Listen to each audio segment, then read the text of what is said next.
Before I explain any of the real hints to Oars being Joyboy, I first need to explain that I'm not talking about the Oars in Thriller Bark or the Oars in Marineford, but instead I'm talking about someone even older than them who lived during the Void Century. I'm talking about their ancestor, whom I believe was the original Oars or Oars the First. If you take a look at Oars Jr.'s Jolly Roger, it proves to us that he's actually Oars Jr. the Third, which would make the Oars in Thriller Bark Oars Jr. the Second, and the original would be Oars the First. I'll expand much more on this throughout the video, so if you're confused about it right now, just trust me and we'll get to it later on. Just know that whenever I say Oars is Joyboy, I'm speaking about one from the Void Century. And so to start the theory off, let's first take a look at all the clues from the Thriller Bark arc. The first clue to Oars being Joyboy has to do with his introduction scene. This scene is directly paralleled with the giant straw hat scene, which makes me believe that he was the owner of it. Imu walks into a giant freezer with the lock, just like how Moria walks into a giant freezer with a very similar looking lock. Imu carries Luffy's Wano poster while Moria carries Luffy's shadow. At the end of the freezer, the giant straw hat is on display, just like how Oars is on display at the end of the Thriller Bark freezer. And yes, I know that the straw hat in Marijoa is much too small to fit an ancient giant, especially one the size of Oars or Onigashima, but trust me, I'll explain why and how Oars the First wore it. And it's not a plot hole at all, and it has to do with the powers of the Gum Gum fruit. Going back to Oars being Joyboy, also notice how in the exact panel that Oars is shown for the first time, Luffy's shadow in Moria's hand looks exactly like the sun god Nika silhouette that Oda drew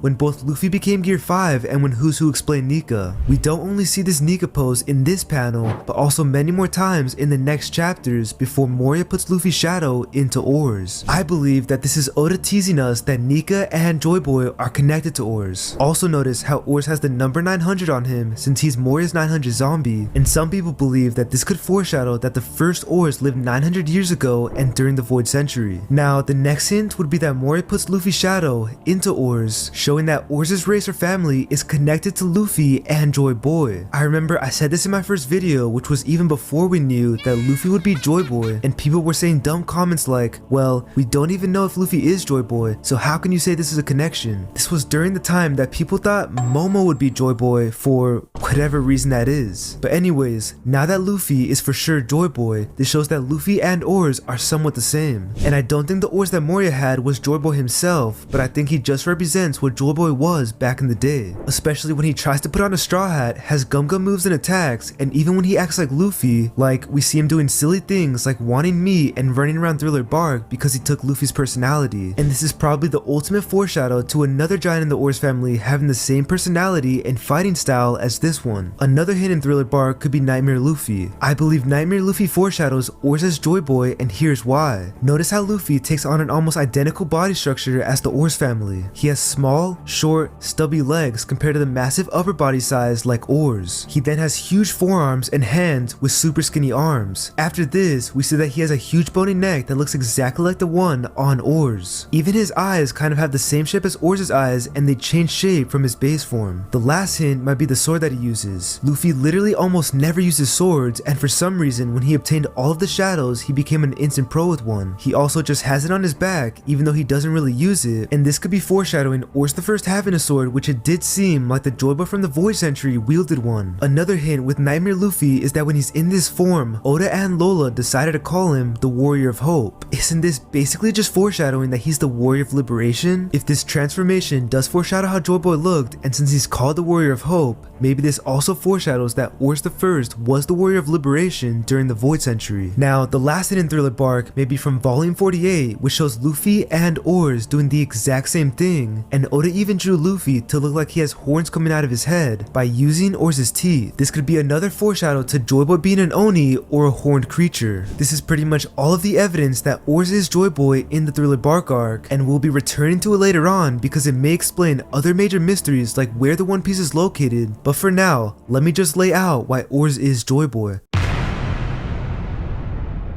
Now, let's go to arguably the most important arc in the series, Skypiea. So, in Skypiea, there's an insane amount of evidence showing us that Oars was Joyboy, since the Sky people have Oars signs all over the place, and the first sign would be that Wiper literally wears an Oars mask. Now, why the hell would he have an Oars mask, and how would he even know of Oars' existence, since there's only one current one living during that time, which was Oars Jr.? And lastly, what does Oars even have to do with the Shandians? Well, what if the Shandians have an Oars mask because it's a tradition passed down from the Void Century. Like, it doesn't seem like the Shandians would be close with Oars Jr., so I believe that they once wore Oni masks to show which side of the Void Century they were on, and this will make more sense later on in the video as I explain how many countries showed their proof of being connected with the ancient kingdom. And for a little example of how other countries do this same sort of thing, notice how we see the people of Wano also wearing Oni masks during their fire festival. Now, why would they wear these masks if they hate the Onis and more specifically the Beast Pirates? It's also not like they're forced to wear these masks since Kaido allowed the land of Wano to have its one day of fun before planting Onigashima's head on the flower capital. That's another thing too, there's literally an island with Onigashima's skull within the Wano borders. The people of Wano definitely have some ancient connection to the Oni race, and both of these details prove it. I'll explain more about Wano later, but for now, let's go back to Skypiea. So in Skypiea, we don't only see one of these Oars masks, but actually up to 3. I also believe that the first time we see Wiper with an Oars mask is symbolized as Joyboy versus Emu, since he fights Gonfall, who's also called God. Gonfall also might even be a celestial dragon since he looks exactly like the actual Don Quixote, which is a name for one of the celestial dragon families, and he also looks like the brother of one of the 5 elders and even makes the same exact panel as him. Another thing is that he constantly brings up quotes that seem to resemble the celestial dragons, and lastly, he's obviously called God. So if Gonfall is a celestial dragon, and since the Shandians may be people connected to the sun god, this battle most likely represents how Joyboy fought the celestial dragons 800 years ago. And also notice how their little battle ends with Gonfall defeating Wiper, and he even falls through the clouds, which may symbolize how Joyboy lost and how the ancient kingdom fell with him. These masks aren't the only thing in Skypiea that proves who Joyboy actually was, and in fact, the next clue may even be more insane. The next hint in Skypiea would be the Var statues laid out throughout all of Upper Yard. Notice how every single one of these statues resembles oars, and you can simply see that the Var statues have teeth coming over their lip just like oars. And is it really a coincidence that the people who worship the sun god have Var statues laid out all over the place? I sure as hell don't think so. We also know that these statues are most likely from at least the Void Century and weren't built post Void Century, since Sanji makes a remark stating that the trees in the area seem to be at least 1,000 years old, and if that's true, then we could only assume that the Var statues are also 1,000 years old. On top of this, we also see that the Var statues aren't just for the Shandians, but even the Skypeans worship one of them as a religious symbol. Konus tells Luffy that it's an idol for eternal admiration, and it's kind of funny how Luffy roasts her for worshipping it, and at the same time it's also really ironic since in a way they're worshipping something that's like Luffy, since he is also Joyboy. In a way he's telling her, you guys are weird for worshipping me, I would never worship myself or something that's like me. Another thing that happens within the scene is that Sanji calls the Oar statue a pagan idol. In case you don't know, paganism is a religion that's not one of the main world religions, and it's specifically usually a non-Christian or pre-Christian religion. Pagan religions usually worship nature and they all have sun gods. So basically, Oda is hinting to us that Oars is some sort of pagan god, and that definitely falls in line with him being the sun god. In another translation, Sanji calls the Oars statue a religious figure. Yet again, this is most likely a hint from Oda that Oars is a religious figure in the One Piece world, which would mean that he's the sun god, especially since we know that the people who created these statues were the Shandians, and they of course worship the sun god in their flashback. Now for the next scene in Skypiea, we'll take a look at one of the most important scenes in One Piece concerning sun god Nika. So in Nolan's flashback, we see Mo say that she's gonna meet the sun god right before she's about to be sacrificed. And now when we take a look at the sun god altar, we can clearly see 2 signs of oars. The first one would be on the sign that reads God, or Kami in Japanese. This sign has what looks to be an Oni skull, or at least something that had horns. And yeah, I get it. This could be an animal skull, or it may not seem to be meant to represent an Oni, but let me explain to you why it actually is meant to symbolize an Oni. So in Wano, we see the Beast Pirates use the exact same type of skulls to represent themselves, and of course, the Beast Pirates revolve around the Oni race. I mean, for starters, their Captain Kaido is an Oni, the numbers are Onis, and the Toby Robo even seem to be Onis. So if the Beast Pirates use horn skulls to represent the Oni race, then what's the difference for the Shandians using the exact same thing for the exact same reason? It's also pretty strange that they use these horn skulls for every single sign of God that they have. Like, there isn't even one of these signs that has has a normal skull. This shows that they attentively do it and that there might be a bigger reason for it than we think. Also notice how the sign of God has a sun with 8 circles around it, and this may not make too much sense as of right now, but as I expand to all the other locations and islands, you'll see how this symbol is the key to literally everything. It's most likely the key to both the ancient kingdom and to Joyboy, and this specific Shandian sign almost looks to be a Jolly Roger. I mean, it has a skull and 2 spears crossing each other instead of bones. So was the Shandian symbol or sign showing they were on the ancient kingdom and on the side of Joyboy? I think it was. Now, the next hint from the sun god altar that connects with Oars is the stone engravement. You can clearly see that the stone of the altar has a face that resembles Oars, and yet again, just like the Var statues, it has teeth coming out from the sides of the bottom side and of the mouth. And since this specific engraving is on the sun god altar, we could only assume that it's meant to show that Oars was the previous sun god. On top of this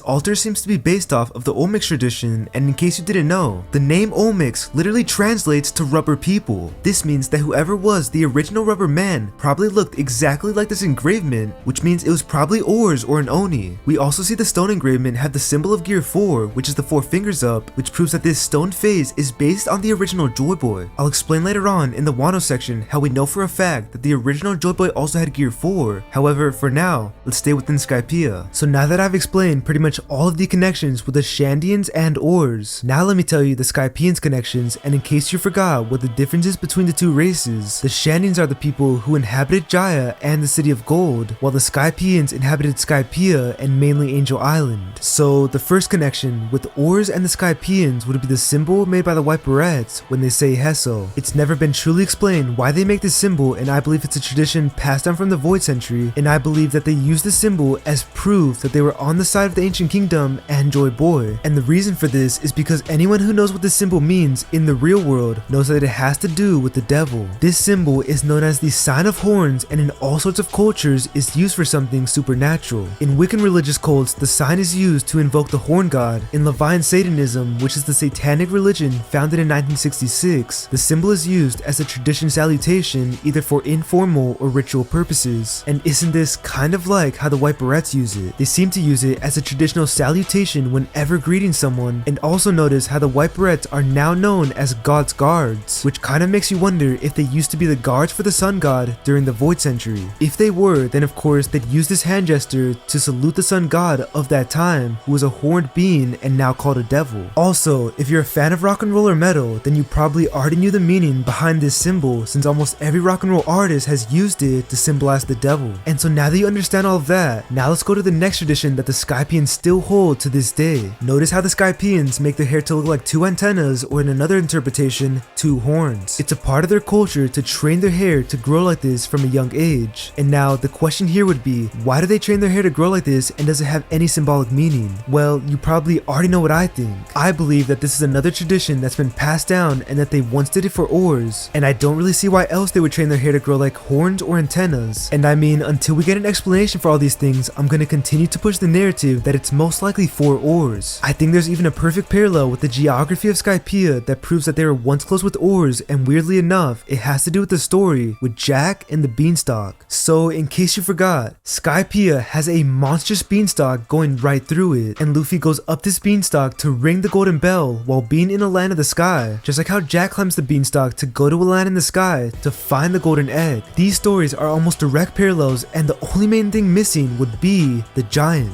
What if back in the day, Oars and other giants would go climb the beanstalk and go up there? I mean, it would only make sense since Oda is obviously trying to connect the land in the sky with the Jack and the Beanstalk story. Like, we even see that on the Skypiea map, they once had Onis up there according to whoever drew it around 400 years ago. It wouldn't really make much sense of there being an Oni on the map unless whoever drew it saw one up there. The reason for this is because everything else in this map is 100% spot on. Like, we see the giant octopus, the god signs, the ruins of Shandora, Angel Island with the bridge, and so on. I wonder why there was an Oni giant up there, and I also wonder why isn't there any up there anymore. I feel like it'll probably have something to do with the Oni race and their connections with the Sky people. And for now, this is all of the hints in Skypiea, and I'll be coming back to it later on in the video, but as of right now, these are the main points, and now let's move on to Elbaf. Even though we haven't actually been to Elbaf yet, there's already an insane amount of evidence from the giants of Elbaf that proves Oars was Joyboy and that they were once friends with him. So to start this off, we know that the Elbaf giants are based off of Vikings, and we also know that Vikings are directly linked with Norse mythology. Not only this, but we also see many Nordic references like Prince Loki, Naglfar, and the final war possibly being like a sort of Ragnarok. And so now, if there's many references to Norse mythology and overall just all mythologies, then what if one of the inspirations for Joyboy is the Norse god Odin? Trust me, the evidence for this theory is insane. First off, Odin's name translates to Master of Ecstasy, and in case you don't know what ecstasy means, it's an overwhelming feeling of great happiness or joyful excitement. So if Odin's name basically translates to the Master of Great Happiness or the Master of Joyful Excitement, isn't that basically the exact same thing as Joyboy? The other definition for ecstasy would be an emotional or religious frenzy or trance-like state, originally one involving an experience of mystic self-transcendence. Doesn't Gear 5 perfectly describe this? I mean, at least in my eyes, it seemed like Luffy was in an emotional frenzy and he seemed like he was on straight up drugs. Like, I want whatever the hell he was taking. He was beyond happy and beyond excited, and I've honestly never seen him act that way before or anyone else as well. The next connection between Odin and Joyboy would be that Odin was also known for wearing a broad-brimmed hat, or more specifically, a straw hat. These hats are also called sun hats, which fits perfectly with Joyboy, the sun god. Another connection with Odin and Joyboy would be that Odin wielded a spear called Gungnir. This may be a little bit of a stretch, but I was honestly wondering, what if the spear that Joyboy carries is based off of this? I can't wait to see Elbaf because we may see some of the coolest and most powerful weapons ever known in the One Piece verse. The next thing with Odin and Joyboy that I wanted to explain isn't a confirmed parallel yet, but I do believe that Joyboy will have this special feature, so I decided to put it in the video. So in 2007, Oda said that in the final scenes of One Piece, there's a pirate who appears with an eye patch, and he can't wait to draw this character, which shows that it's probably gonna be someone of major importance. I'd assume that this pirate will end up being Joyboy, since I'd expect him to save the most popular pirate trope for the most legendary pirate of all. And since Joyboy and Odin seem to have certain parallels with each other, another parallel may be that Joyboy was the legendary one-eyed pirate that Oda has been waiting to draw. Oda may have even foreshadowed this, since throughout all of One Piece we see many different one-eyed symbols. Arguably the most important one-eyed symbolism is in volume 27. On the cover of volume 27, we see that Luffy's left eye is closed for some reason. This may seem like an unimportant detail at first, but once you see what's contained in this volume, you start to wonder if there's an actual meaning behind this. First off, this volume contains this panel. It's probably the scene where we see the Shandy and Oars mask at its best angle. We also see a few more Oni masks in this volume, worn by other members other than Wiper, and Oda drawing this specific panel in this volume may be hinting that Oars is connected with the one-eye symbolism, possibly even being the pirate with one eye. Probably the most important thing in this volume is the chapter title Vars, also called Endless Verth in other translations. This chapter contains literally everything that you could want to hint at Joyboy being the one-eyed pirate. The first hint is the scene where Nami figures out the truth of the Jaya map, and when she figures this out, we find out that Jaya was in the shape of a skull, and also that it's missing its left eye. Some people believe that the left eye is actually where the One Piece is located, and if that were true at all, then Joyboy would quite literally be the one most connected to the left eye. And if it is located there, then maybe he put it there to symbolize that he also didn't have a left eye. The next thing in this chapter connected to Joyboy is the party with the dogs, which according to Oda is one of his favorite scenes ever. We clearly see that Luffy depicts the Nika shadow in this scene, which foreshadowed the sun god, who was introduced about 700 to 800 chapters later. Now the last connection in this chapter that ties both things with Oars is the very name of it. The chapter is titled Vars, or Endless Verth, and that's the same name that the Skypians gave to the Oars statue at Angel Island. So can the Nika silhouette, one-eyed Jaya map, Vars, and the volume 27 cover page all be connected? Well, I surely think so, and I personally think it's proof that Oars was the one-eyed pirate with an eye patch. And one of the best hints that proves this is the fact that Oars himself literally had one eye. Now going back to Odin, the next thing I'm going to explain will seem kind of random, but just trust me,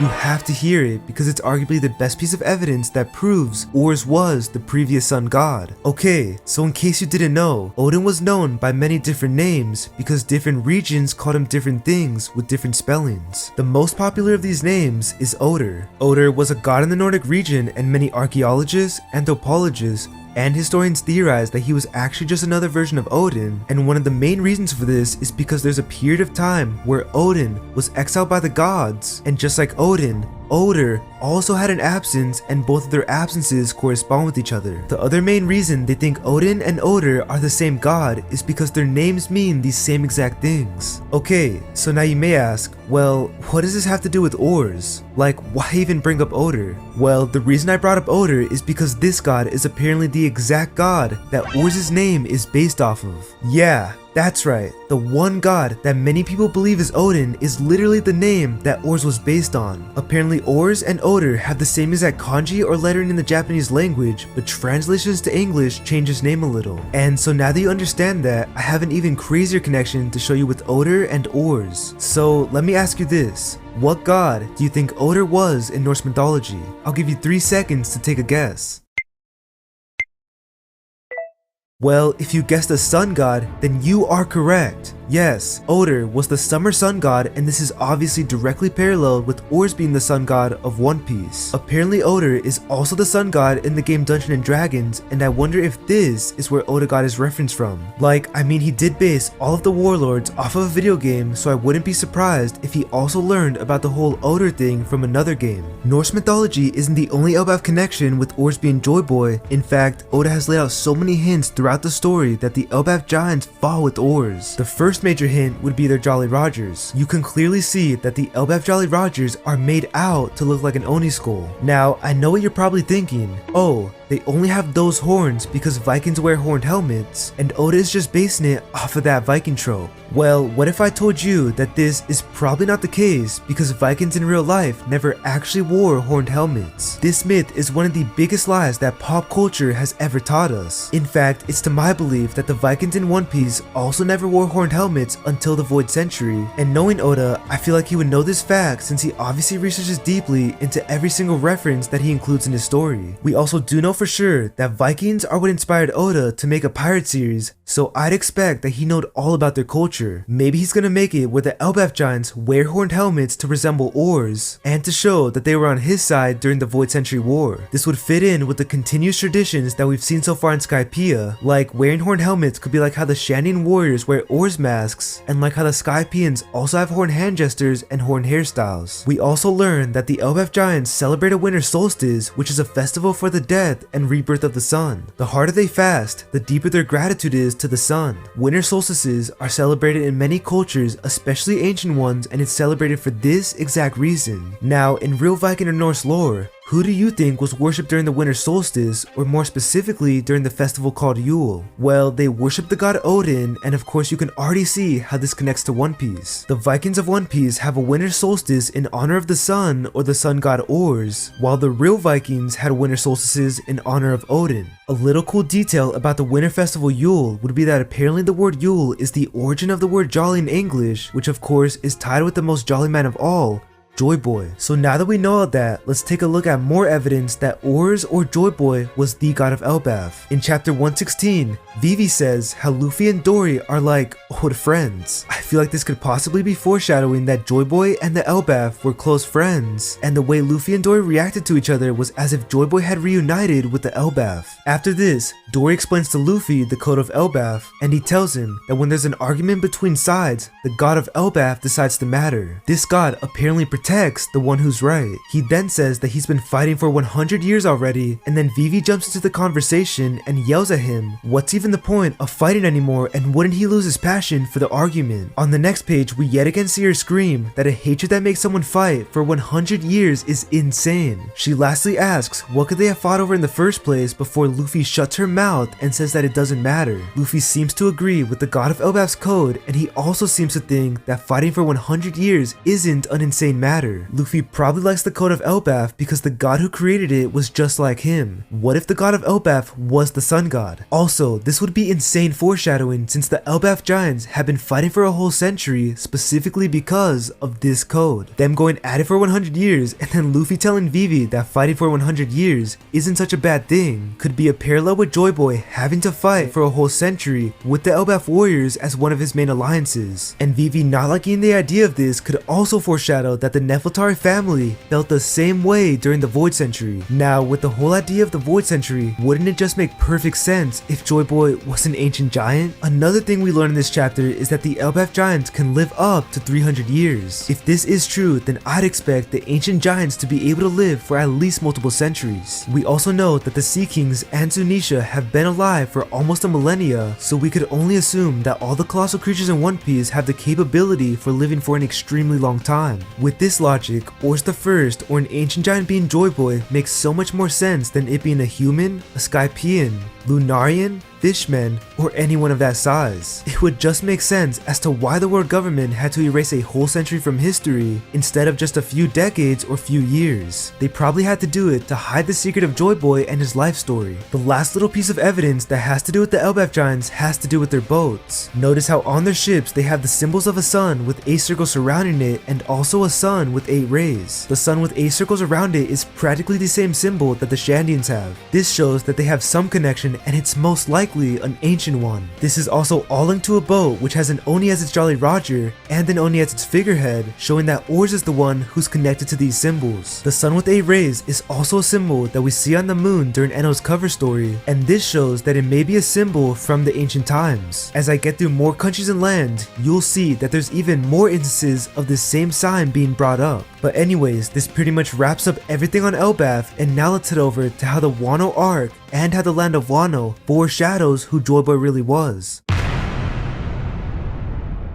The Arc of Wano, or more specifically, the part on Onigashima, is what I like to call the Arc of Joyboy, simply because it had the most to do with the legend. First of all, we learned about the sun god Nika in this arc, and we even got the reveal that Luffy is Joyboy. Both of these scenes may give us a hint of who Joyboy was, and could it possibly be a hint that Who's Who seems to be an Oni with the one-eye symbolism, was the specific one to reveal the legend of the sun god Nika? I honestly don't think so. Is it also a coincidence that we learn about this while on a literal Oni skull? In previous videos, I've stated that I believe there's a high chance that Onigashima was Oars the First, simply because he's the third ancient giant that we've seen that could be a part of the 3 Oars members. We know the main 2, but we're still missing one of them, and because of this, I believe that Onigashima could be the big old daddy Oars. I also state in most of my videos regarding this, that it's most likely that this Onigashima head belonged to the real continent pooler, and that the Oars and Thriller bark was just thought to be it. This would make so much sense, since to be a literal continent pooler, I'd expect you to be a complete titan of a beast. And I mean, don't get me wrong, Thriller bark Oars is ginormous, but let's just be real here. He's not even near the size of Onigashima. Like, this thing could legitimately be bigger than Zunisha at its full size. Like, who knows how big the body of this skull was as well. I'll expand more on the significance of Joyboy being the continent pooler later, but for now, just understand that there's a chance that Onigashima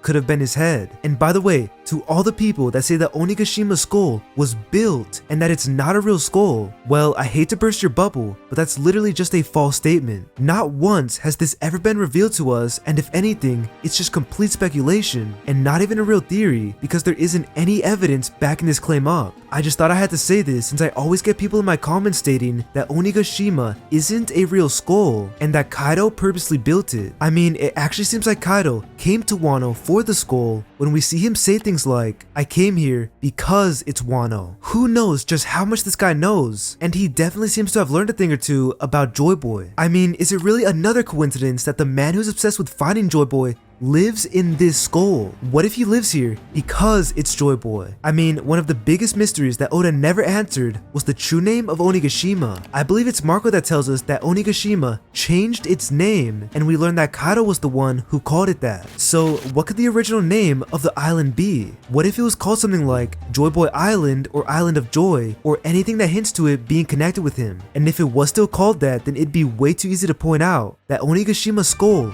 belonged to Joyboy, and that's probably why Oda made it where Kaido changed the name of the whole island. Also, if this was Joyboy and the continent pooler, then wouldn't it just make sense for his skull to be within the Wano border? I mean, think about it. Doesn't Wano seem like a place that was manufactured and not 100% built? It almost seems as if Oars pulled parts of many little islands and put them all together deep in the New World to create Wano. The layout of Wano just seems a bit strange since it has so many different climates, each separated by a river. It also seems like these different climates or pieces pieces of land were brought together by an outside force, ever since we learned that the original Wano is actually underneath a massive amount of rainwater. The second Wano was built around the land that the mountain held up, which puts up the questions: where did all of these pieces of land show up? How did they get here, and why are they here? The continent pooler probably holds the answers to these questions, and we'll probably find out during the Void Century flashback. The next thing that may connect Wano with the Onigashima skull is the simple fact that they are literally known for being the closest ones to Joyboy.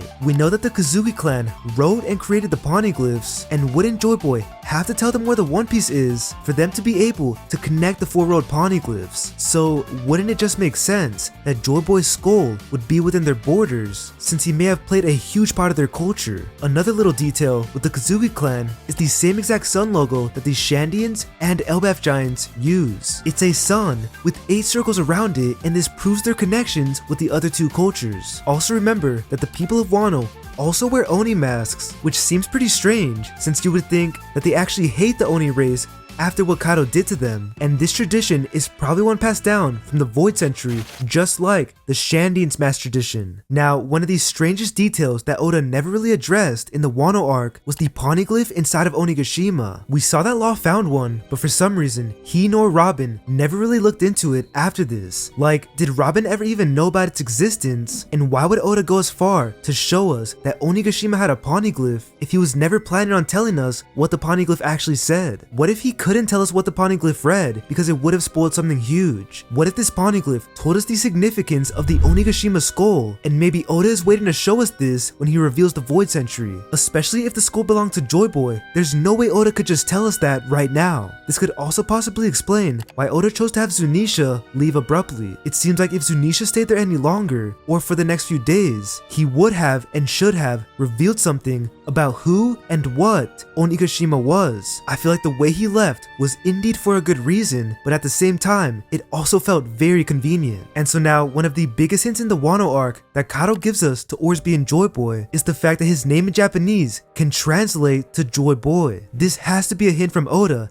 that Joyboy was an Oni, and I even believe that Kaido and King represent what the Ancient Kingdom once was, which is a place where Lunarians were the kings and where an Oars was their best friend. A lot of people even believe that Kaido himself wanted to be the next Joyboy, or thought he actually was it. And if this is true, then when he and Luffy fought, it was ultimately a battle to prove who Joyboy really is. Kaido, whose name translates to Joyboy, represents the previous one, and then Luffy, who became Joyboy while fighting Kaido, represents Joyboy's ultimate return and ability to win no matter the odds. Kaido lost the fight, just like how Joyboy lost during the Void Century, and Luffy won, just like how he'll be the one to win against the same enemies who defeated the previous Sun God. This is also a lot like how Luffy fought Oars back in Thriller Bark. Nightmare Luffy, also called the Warrior of Hope, symbolizes the return of Joyboy, and Oars, who has the same kanji as Oda, the Sun God, symbolizes the Joyboy from the Void Century. Luffy wins the battle over Oars, possibly symbolizing that he'll be even stronger than the previous Joyboy. Another huge hint of Oars and possibly Onigashima being Joyboy is the fact that Luffy became Joyboy on Onigashima. What if he became Joyboy while literally being on top of Joyboy? Like, that would be the most insane foreshadowing of all time. And I remember before we knew anything about what Joyboy was or how it was Luffy, I made videos saying how Luffy will be confirmed as Joyboy while on Onigashima because it would make the most sense from a writing standpoint. I said he won't be confirmed as it after Wano or after the raid, but someone will confirm it while he's on the skull. And this of course became true, and it couldn't have been any more right. Now for this next part, I'll be explaining what seems to be the biggest plot hole within this theory, but just hear me out because there's actually a really good explanation. So now I know what you guys may have been thinking this whole time. How the hell could Onigashima have been the owner of the giant straw hat if his head size is 1,000,000 times bigger than the hat? Well, the thing is, in Wano, we learn the truth of the Gama Gama no Mi, which proves to us that a man at any size could have been the owner of the straw hat. Since the Gama Gama no Mi is actually the Hito Hito no Mi model Nika, Oars could have definitely shrunk down to the size of a human by activating the Zoan properties. Just like how Chopper and the wolf in Wano have human forms, Oars should have had the same thing. These two are users of different Hito fruits, and they show us that becoming a human is a part of the Zoan fruit. The reason Luffy probably couldn't figure out that it's a Zoan is most likely due to the fact that he's already a human, and how could a human become a human again? That's like if a giraffe ate the giraffe fruit. You wouldn't expect the giraffe to actually be able to change into another giraffe because it already is one. Now, it seems like anyone with a human Zoan fruit has the ability to have more than just 3 forms, since we see Chopper have 7 and Luffy with like 6 different forms or gears, including both Gear 4 forms. In fact, it seems really likely that the previous Joyboy at least had a Gear 5 and even Gear 4, since we see that the people of Wano already knew of the Gear 4 form. When Luffy turns into Gear 4 in front of Hirogoro, the old man states that this form is the Fire God. Now, when we take a look at the Fire Festival, we clearly see that they had a Fire God and that Hirogoro was right. This is very strange because the Fire Festival and the Fire God seem to be traditions passed down from the people of Wano from ancient times. It's not like they were trying to make a balloon or image of Luffy, and they shouldn't even really care about Luffy at this point in the story since he hasn't done anything for them yet. I believe that this proves that the Fire God form is Gear 4 and that the previous Joyboy also used it, and this is why the people of Wano carry it in their traditions. Also remember that it's in this Fire Festival that we see the people of Wano wearing Oni masks, which may prove that the tradition of the Fire God and Oni masks are connected, which is kind of like how the traditions of the Sun God and Oni masks are connected in Shandora. Now, the last piece of evidence that proves that Oars or Onigashima may have been Joyboy within the Onigashima arc has to do with Big Mom. So when Big Mom is falling to her defeat, she starts questioning Roger about the One Piece. The key line within this scene is when she says that some of it is in this country too, isn't it? This will most likely foreshadow the fact that Onigashima is a part of the One Piece, since if his head does belong to Joyboy, then that would definitely make the skull a part of the treasure, since we know the treasure is all about him. If Onigashima was Joyboy, then this scene would be so ironic because she's basically telling us, the reader, that some of the One Piece is in Wano while falling from the very thing she's thinking about. But anyways, that wraps up all the hints in Wano, and now let's move to all the hints that Oars Jr. gives us in the Marineford arc. So the first piece of foreshadowing that Oda gave us with Oars Jr. is when he gave Oars a giant straw hat. This most likely foreshadows that the giant straw hat in Pangaea Castle once belonged to the Oars family. I mean, didn't this flashback just feel really random, yet at the same time, really important? Like, at least to me, it felt as though the main reason for it was to foreshadow Oars' ties to Joyboy. On top of this, do you guys remember why Ace gave Oars Jr. a straw hat in the first place? Well, he gave it to him because Oars was too close to the sun and never had any shade. This probably foreshadows exactly why and how Oars the First got his straw hat. He probably also got it because he never had any shade or protection from the bright sun. And what if the term of being the sun god came from him being the closest creature to the sun? It would honestly make a whole lot of sense. Now, the next hint with Oars Jr. is one of my favorites, and somehow it may even be better than the last one. So you've probably never seen or noticed this detail, but did you know that Oars Jr.'s ship has a sail which has 2 inverted suns? I believe that this foreshadows that Oars the First was the sun god and that the Oars family is connected to the sun. Both of these suns also have 8 rays coming out of them, just like the Elbaf sun and the sun on the moon. This is also somewhat like the sun symbol of the ancient kingdom, and the reason for there being 2 inverted suns probably doesn't make much sense to you right now, but trust me, I'll explain it later on in the video when I discuss the phrase 2 sides of the same coin. Anyways, the next hint has to do with the fact that Oars Jr. and Luffy seem to directly parallel each other. Throughout the war, they both act completely recklessly and do the exact same things. Right when Oars shows up, we see him running in to save Ace, and he doesn't care if there's stronger opponents around him or if he's gonna be the main target for the Marines. All that's on his mind is saving Ace, and he doesn't really give much thought as to how he's gonna do so. This is almost the same exact way that Luffy tries to save Ace. We see Luffy run in to save him even though Ace begged and yelled at him to not even try. This is identical to Ace yelling at Oars to give up, because if he doesn't, then he may die. And after both of these things happen, we even see both Luffy and Oars being described as someone who's willing to die for their bro. Whitebeard says that the way Oars ran into Marineford is suicidal, and Luffy screams that he's gonna save his brother even if he kills himself in the process. When the both of them independently barge in the war, Whitebeard forces his army to help them, and to be led by their inspiring charges. We even see direct panels that look almost identical, with Whitebeard yelling to back up Oars in one of them and to back up Luffy in the other. In my opinion, this shows that Oda was really trying to make Oars Jr. and Luffy paralleled as characters, as a foreshadow to the fact that an Oars from the Void Century was also just like Luffy, since Oars the First may have been Joyboy. Also remember that the Oars and Thriller bark literally had Luffy's personality since he had his shadow, and is it really a coincidence that the only two Oars members that we've seen in the story act like and parallel the current Joyboy? Now, going back to Oars Jr., the last parallel with him and Luffy would be the way that both of them ended up in the Marineford arc. Oars ended up being completely defeated after getting Moria's shadow shot right through his chest, while Luffy on the other hand was defeated and got a scar from also getting shot right on the chest by Akainu. Now, the next thing that connects Oars with Luffy doesn't really have to do with Oars Jr. specifically, but it is in the Marineford arc, so I thought to include it. So chapter 568 is titled Do What You Will, and in case you don't know, do what you will is a famous saying from Aleister Crowley. He pronounced it as do what thou wilt, but do what you will has the same exact meaning, just in a more modern way of speaking English. But anyways, this quote is taught throughout the Lima, which is Crowley's occult philosophy, and many people tie it with Satanism or simply with the devil. And with it being known for being connected to the devil, what if Oda is trying to hint that Luffy is like the devil in One Piece? The reason for this is because the quote is describing him, and Ivankov says it right after Luffy begs and gets him to inject more of the hormone adrenaline. But anyways, that pretty much wraps up all the hints in Marineford for Oars being Joyboy, and now let's move on to the next arc, Alabasta.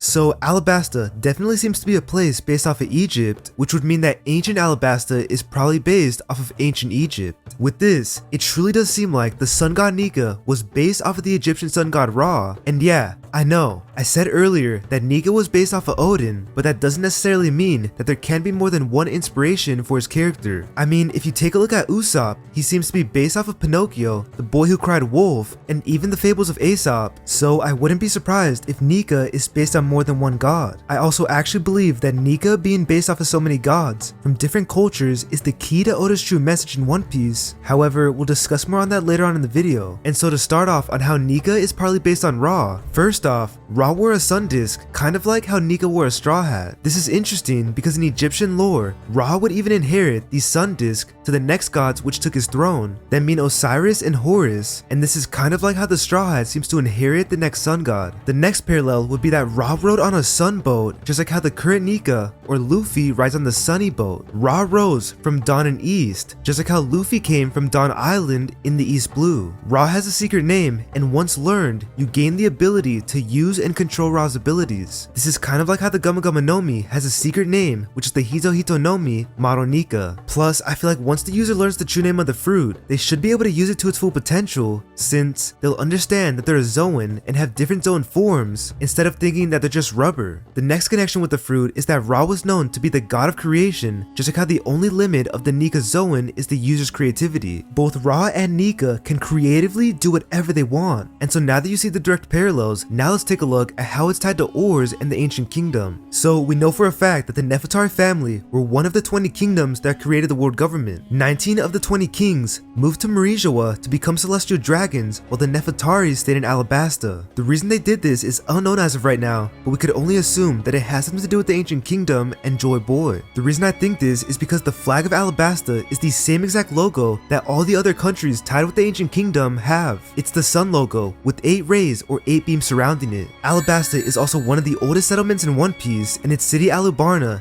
dates back to 4,000 years old. Now, I know that just because it's old doesn't mean that it's complete proof that it has some importance to the ancient kingdom, but with the knowledge of the Nefertari family and sun flag, we can assume that this city was the basis of something very important back in the day, similar to how Shandora and the underwater Wano were important. So now that you know all this, you may wonder, how does it tie in with Oars? In fact, where's the evidence that Oars had anything to do with Alabasta? Well, within the secret chambers of the ancient city Alubarna, what lies within the tomb is this. Yes, That's right, it's literally an ancient, secretive hieroglyph with Oars' skull right in the middle. So what kind of importance could the Oars race have with Alabasta for them to write about them in their hieroglyphs? Wouldn't it only make the most sense if they drew this so the future people could know about Oars? I mean, I don't know why else his skull will be drawn right in the middle of the ancient tomb. And let me know what you guys think about this down in the comments, and honestly, just comment any of your thoughts on any of the topics down below. And if Oda was trying to depict ancient Egypt with his tomb, wouldn't it make sense that Oars' hieroglyph is meant to symbolize that he was known as a god, just like how the real Egyptian hieroglyphs symbolize Egyptian gods? Wouldn't it make sense that this tomb is a sacred tomb to the sun god Nika, just like how Egypt has sacred tombs for their most important god, the sun god Ra? If you also add all the parallels with Ra and Nika, with the inherited sun disk instead of a sun hat, Ra riding on a sun boat like how Luffy rides the Sunny, Ra having a secret name, just like how Nika is the secret name of the Guma Guma no Mi, and Ra being the god of creation, then it really seems likely that Nika is the Alabastan version of Ra. And say what you want whether if you believe the Egyptian gods and hieroglyphs are based on real things or not. However, in One Piece, the legends and gods are always actually real. We know this to be true since the whole point of the Skypiea arc was to believe in the existence that a sky island could actually exist. Most normal people like Bellamy wouldn't believe in it even though it actually does exist. The people of the past, like Noland and his crew, weren't lying about the City of Gold, and it's most likely the same thing with the people who drew the hieroglyphs of Alabasta. They weren't lying about whatever they were trying to say with these drawings, and we know this to be true since we see that this sea cat actually exists. In chapter 157, we see this exact sea cat that was sculpted in the Alabasta ruins. With its existence, we could only assume that everything in these ruins actually existed as well, and that they have some sort of importance to Alabasta. The reason I think all of these are important is because the sea cat is also known to be important to Alabasta, since Vivi says that it's a sacred animal and even smacks Luffy and Zoro for trying to eat it. If this cat is their sacred animal, then we could only assume that Oars also has a sacred or religious value to Alabasta. On top of this, it really seems like Oars was the most important thing in this tomb's hieroglyphs, since his head is placed right in the midst of the room. I think this shows him to be the most important thing to Alabasta during the Void Century, and we also know that this tomb is most likely tied to or about the Void Century, since it's the very room that led to the Poneglyph. Also, this room is actually a hidden room unveiled by a secret chamber, which makes it seem very suspicious. Maybe it's so hidden because Alabasta wanted to hide the fact that they knew this knowledge and knew about Pluton from the world government, since if the world government knew about everything that the kings of Alabasta knew, they would have probably wiped them from history. I mean, if Emu saw the secret chamber with Oars' head in the middle of it, he'd probably lose his mind. And now for this next part of the theory, if you haven't yet seen everything on what happened at the Reverie, and I mean literally everything, like Oda's showing you the exact flashback of how everything went down, then please skip to the next part of the video on Punk Hazard, otherwise you'll be spoiled on some major things. So in recent chapters, we learned that Queen Lily of Alabasta was the reason the Poneglyphs got scattered all around the world. We also learned that she and the entire Nefertari family have the Will of D. Both of these things prove that Alabasta was tied to Joyboy, since Joyboy is directly linked to both the D clan and to the Poneglyphs, since the Poneglyphs hold the location of Laugh Tale. Now, with these reveals, is it really a coincidence that Oars is drawn as a hieroglyph in the Alabasta secret chamber? If Lily was one of Joyboy's close friends, and if she was even the reason for the scattering of the Poneglyphs, then doesn't it just make sense that her home city would have hieroglyphs of Joyboy? Also, another huge reveal that Oda told us in this chapter has to do with another thing I've been talking about this entire time. So when Cobra is about to die, he says what Queen Lily wrote to the lineage of the Nefertari family. She apparently wrote, "Fly the flag that heralds the eventual dawn." Now, what does this even mean, and what does it have to do with anything? Well, this may prove something that I've been talking about this whole time, which is the fact that this symbol with the 8 circles around it is the symbol of the dawn and the symbol connected to Joyboy. I mean, Oda proved this to be true when he revealed what Lily wrote in her letter, since he basically confirmed that Alabasta's flag is the flag that will come with the dawn. This means that the flag, and more importantly, the symbol of the flag, is the flag of the dawn and the ancient kingdom. And of course, it's the very symbol that many other countries and people have. I believe that just like Alabasta, all these countries flew the flag that heralds the world's eventual dawn. So when the time comes, their future lineages could have proof that they were all once connected and can then reunite. This means that in the final saga, Alabasta, Wano, Shandora, Amazon Lily, Elbaf, and more will come back together to bring the dawn with the current Joyboy, just as they were once most likely allied with Joyboy in the Void Century. Another little thing that I noticed from Emu's reveal reveals is yet another parallel with Imu and Moria. So remember how earlier I said that Imu and Moria parallel each other with the freezer scenes since they both walk into giant freezers and carry Luffy? Well, when Oda revealed Imu's powers, he showed another parallel with Moria since Imu's power directly resembles Moria's shadow powers. Moria even has a move that looks exactly like Imu's power. This move is called Spiky Shadow Lizard, and notice how it's an arrow, just like how Imu has arrow shadows. Moria even used this move on Oars Jr., and I believe that this scene foreshadows exactly how Imu killed Oars the First, which was probably by impaling him in the same exact way. And so now that I explained everything on Alabasta, now let's head over to Punk Hazard.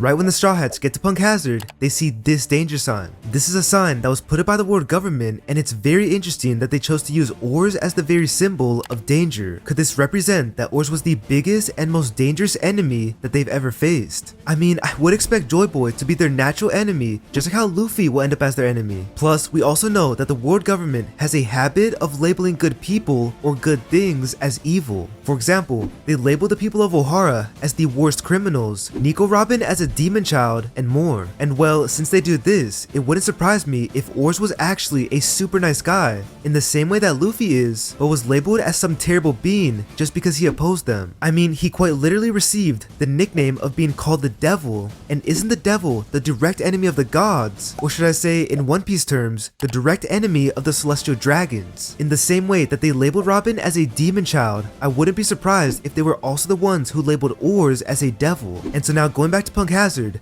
the next hint would be from the Yeti Cool brothers. Notice how these two seem like they're wearing straw hats. Is this another foreshadow of a giant being the owner of the giant straw hat in Marijoa? Now, the way this is connected to Oars is by both a giant being foreshadowed as wearing a straw hat and the specifics of the very chapter of the Yeti Cool brothers. The Yetis are introduced in chapter 666, or more specifically, the number of the beast. Remember, Oars is known as the Beast or the Devil of One Piece. The chapter is even titled after the Yeti Cool brothers, possibly being a hint from Oda that a giant was the owner of the giant straw hat, who is now referred to as a beast or devil. Another time we see Oda connect the devil's number with Nika is in chapter 232's cover page. Notice how this cover page has the number 666 and the word Apollo on it. In case you didn't know, Apollo is the Greek sun god, and Oda putting these two things in the same picture may be a small hint that the devil was the previous sun god. It also may show that he's aware of the meaning of 666. But going back to the Yeti brothers, in my opinion, these two seem so insignificant to the story and were so overhyped after the introduction, and I feel like the only reason they even exist was to be a hint for us the reader who Joyboy was. Like, I don't know why else Oda would throw them into the story, because it almost felt as if even he himself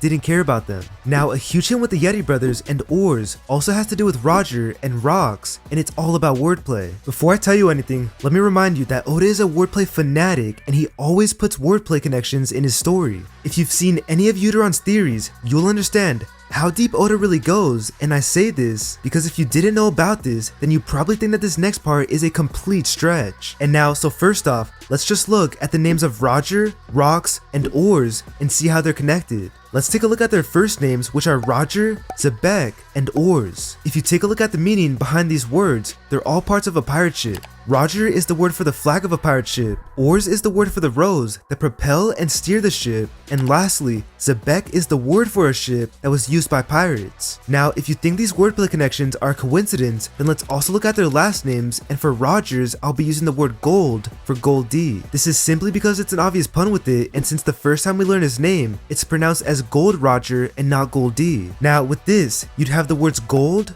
rocks, and oars. The connection here would be that gold plus rocks equals oars, or oars spelled an O-R-E-S, or golden oars. This wordplay takes the role of using homophones with oars, but I still think Oda meant to do it since the name Oars isn't even spelled or pronounced that way in the Japanese translations. Let me show you what I mean by showing you another wordplay connection which has to do with the Wizard of Oz. Before I get into the Wizard of Oz though, we have to remember that Oda bases One Piece off of so many references from movies, books, history, shows, and pretty much everything that he's ever watched, learned, or read about. Knowing this, we could only assume that he based some of One Piece off the Wizard of Oz, especially since his two biggest inspirations early on in his career were Dragon Ball and the Wizard of Oz. Oda wanted to make an adventurous, world-building story like the Wizard of Oz, except he wanted to make a completely different ending style since he absolutely despises the way the Wizard of Oz ended. He says that he thinks the trope of the friends you made along the way being the treasure at the end of the journey is stupid, and that he wants his story to have an actual reward at the end for both the fans and characters. And so now that you understand that Oda is a Wizard of Oz fan and most likely has a lot of inspirations from it, now let me show you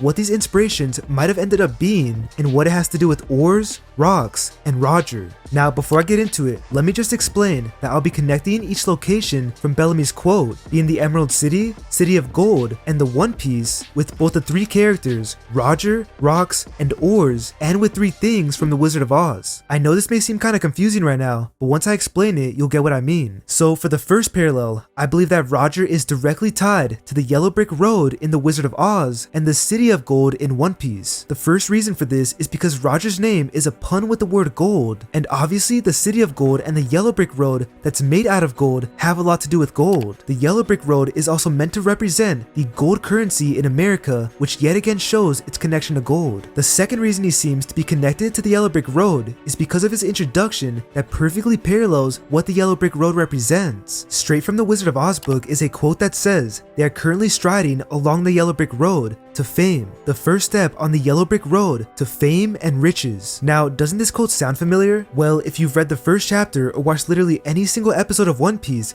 you'll know that it starts out with, Gold Roger had achieved it all. Wealth, fame, and power had all been his. Isn't this just like how the Yellow Brick Road is the road to fame and riches, or fame and wealth? Isn't Roger basically the Yellow Brick Road of One Piece, since this exact scene of his death paved a roadway for generations of pirates on their first step to fame and riches? I mean, we see in the story that because of him, most pirates began their journey on trying to find the One Piece, which kind of means that symbolically, his death is their first step to fame and riches. And now that you know how Roger represents the Yellow Brick Road, now let's go back to Bellamy's quote and to how he's also the one connected to the City of Gold. So Roger was one of the only pirates who ever found the City of Gold in the sky, and he even wrote on the golden bell, which makes me put it with him instead of Rocks and Oars. Now for the second parallel, I believe that Rocks represents the Emerald City from the Wizard of Oz and the Emerald City from One Piece. Yes, there's a location in the Wizard of Oz that's called the Emerald City, and it seems very likely that Oda will base his Emerald City off of it. Now in this quote, Bellamy brings up a legendary Emerald City that we haven't seen so far in the story. However, we can only assume that it exists, or at least once existed, because the other two things Bellamy brought up exist. And now you may be wondering, well, what does this have to do with Rocks? Like, we don't even know anything about him or the Emerald City. Well, I believe it has to do with Rocks because I believe God Valley is the Emerald City, since the shadowed out silhouette of God Valley looks exactly like the Emerald City from the Wizard of Oz. Now, if God Valley is the Emerald City, and since the God Valley incident is all about Rocks, then that basically means that he's the one connected to it out of the three. Now, for the third parallel to the Wizard of Oz, it has to do with Oars and the One Piece. If Oars is in fact Joyboy, then wouldn't that mean that the One Piece and Laugh Tale are all about him?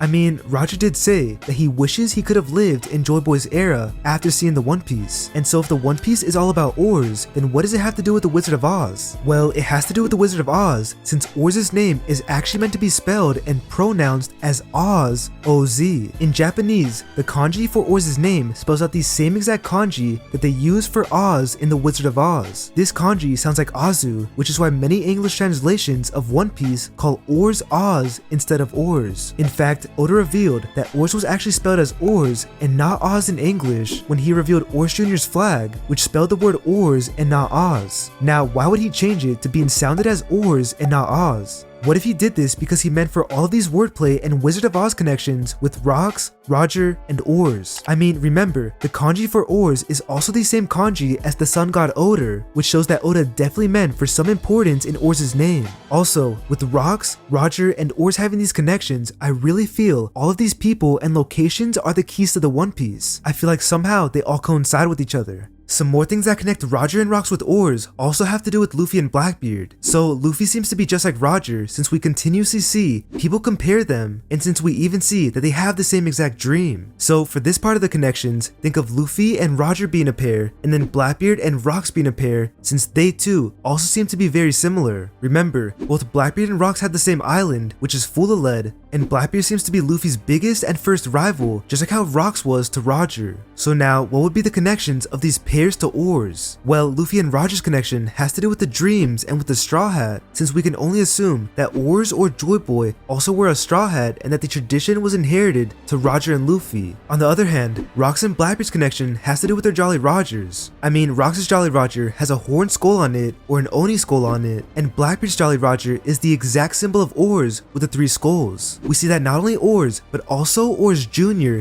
has this symbol of the 3 skulls, which really makes me question, how much does Blackbeard know? I mean, like seriously, why are he and Rocks both using these symbols, and also, why are they using them? I hope we find out when the Straw Hats finally go against the Blackbeard Pirates and when we see the Rocks flashback. Something else that's pretty interesting is the fact that the real Blackbeard, who went by the name of Edward Teach, also has a devil on his Jolly Roger, just like how the One Piece Blackbeard has the symbol that comes from the devil. I'll explain more on the Jolly Roger's connection with devils later on in the video, but for now, just try to keep all of this information in mind. Like, I know it's a lot to take in. And so now, if you thought that those were all the connections between Rocks and Roger, then wait, because somehow, there's even more, and this time they have to do with the Yeti Cool brothers. Yes, we're finally back to Punk Hazard, and let's take a look at the brothers' names and how they coincide with Roger and Rocks. So it's to my belief that Roger is symbolized by the name Scotch, and Rocks is symbolized by Rock, and that Oars is symbolized by both of them combined. The reason for Rocks being symbolized by Rock is because of his name, since Rocks is basically rock, and it's the same thing for Roger and Scotch. Yet again, I'm going to be using the word gold here instead of Gold D, and the reason for this is because damn near every Scotch brand names themselves with something having to do with gold, because Scotch is a gold colored drink. For example, to only name a few, there's Islay's Gold, Gold Label Reserve, McKellen Gold, Scott's Gold, Winter's Gold, and so on. The most interesting one out of all the Scotch brands would be Nika's Whiskey and Gold, which is one of the most famous Scotch brands in Japan.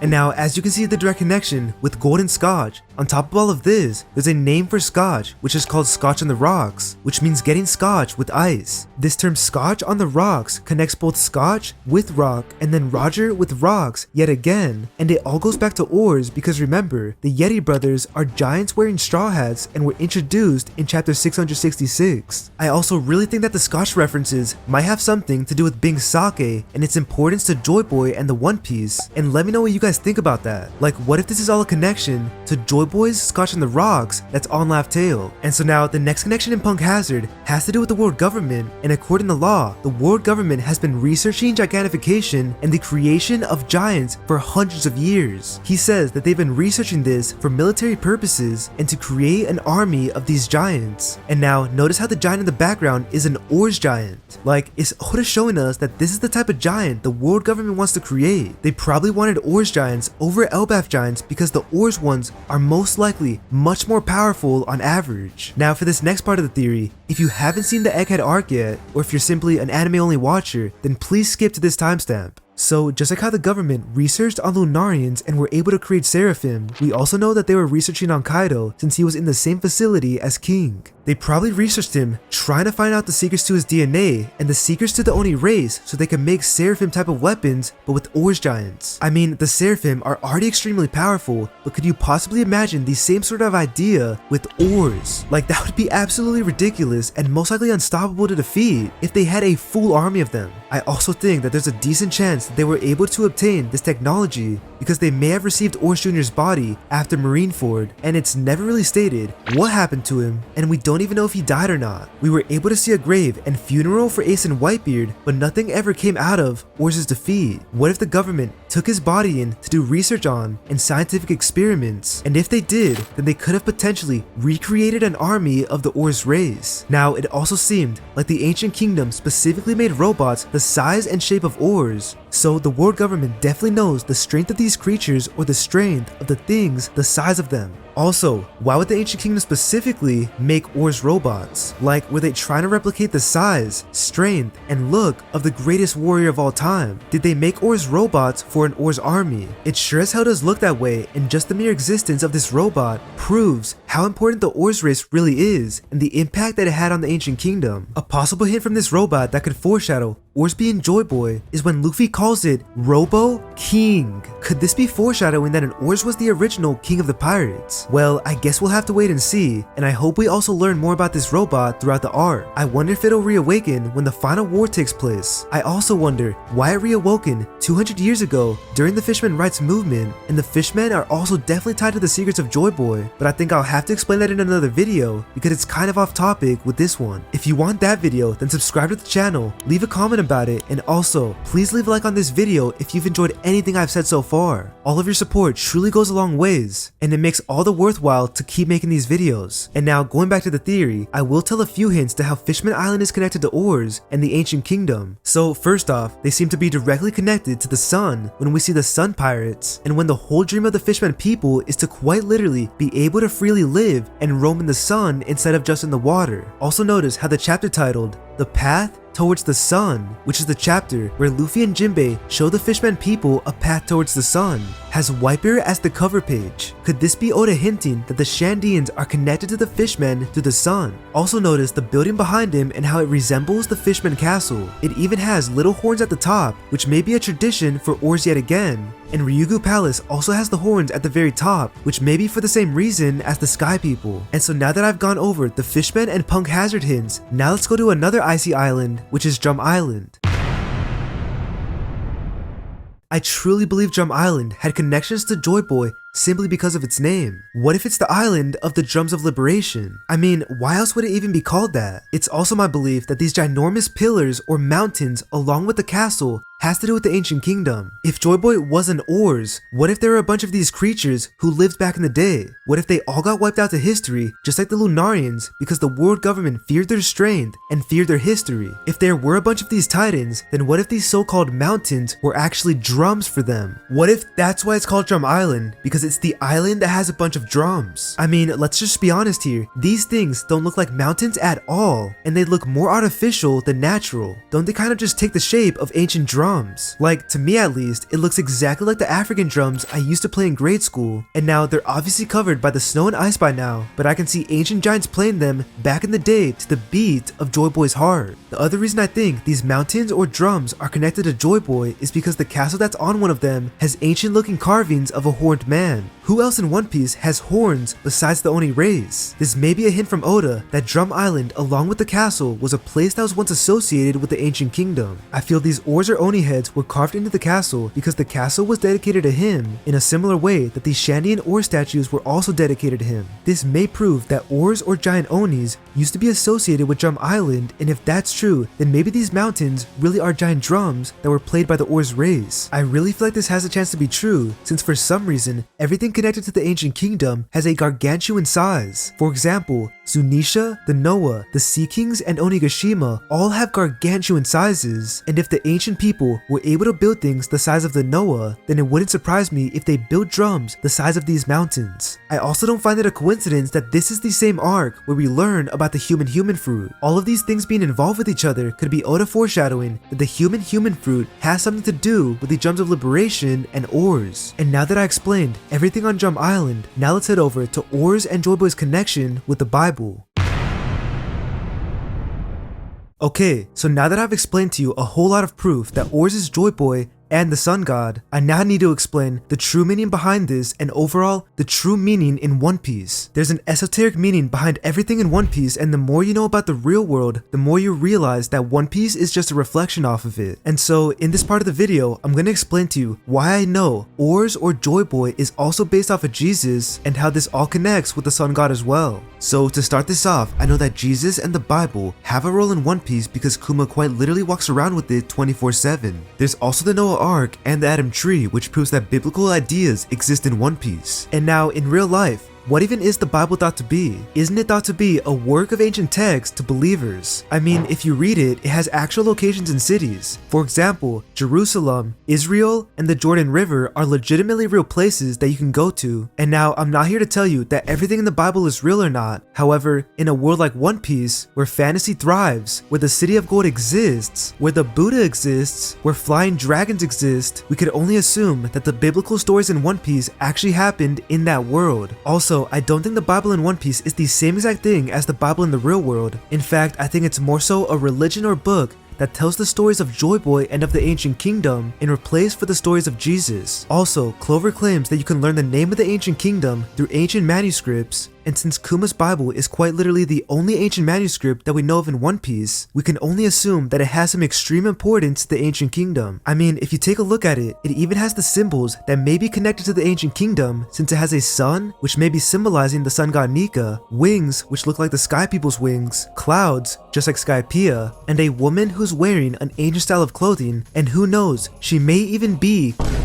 Now for the next thing that I'm going to discuss, please skip to this timestamp if you're an anime only watcher, and don't watch this part of the video until you've seen the first part of the Egghead arc. And now to further connect the Bible and the ancient kingdom, so we learn in the Egghead arc that Dragon started his revolutionary army because of his furious rage at the world government for what they did to Ohara. Now knowing this, wouldn't it only make sense that the first two guys that he joined with also felt the same way about the Ohara incident? And now if we assume that Kuma already felt that way, then wouldn't it make sense that the reason he walks around with the Bible is because it's connected to the Ohara incident and may even be another copy of one of the books that they were looking into. On top of this, Vegapunk later says in this arc that Luffy looks just like a god who only appears in the oldest of texts, right after Luffy becomes the sun god Nika. Now remember, Vegapunk also read all the books that Ohara left, and I really believe that he learned of Nika through the Bible. Trust me, there's a lot of evidence for this, like almost too much, and just please bear with me through it because it all pays off in the end. And now in a little bit, I'll explain all of the evidence of how the Bible is directly linked with the ancient kingdom, and how Nika is the god of the One Piece Bible instead of Jesus. But to explain that, I first need to show you a key detail with the crosses. Trust me, it'll all connect. So throughout One Piece, we continuously see crosses or Jesus pieces, showing that a lot of people throughout the world are Christian. Now notice how many of these crosses are in the shape of two bones crossing instead of straight lines crossing.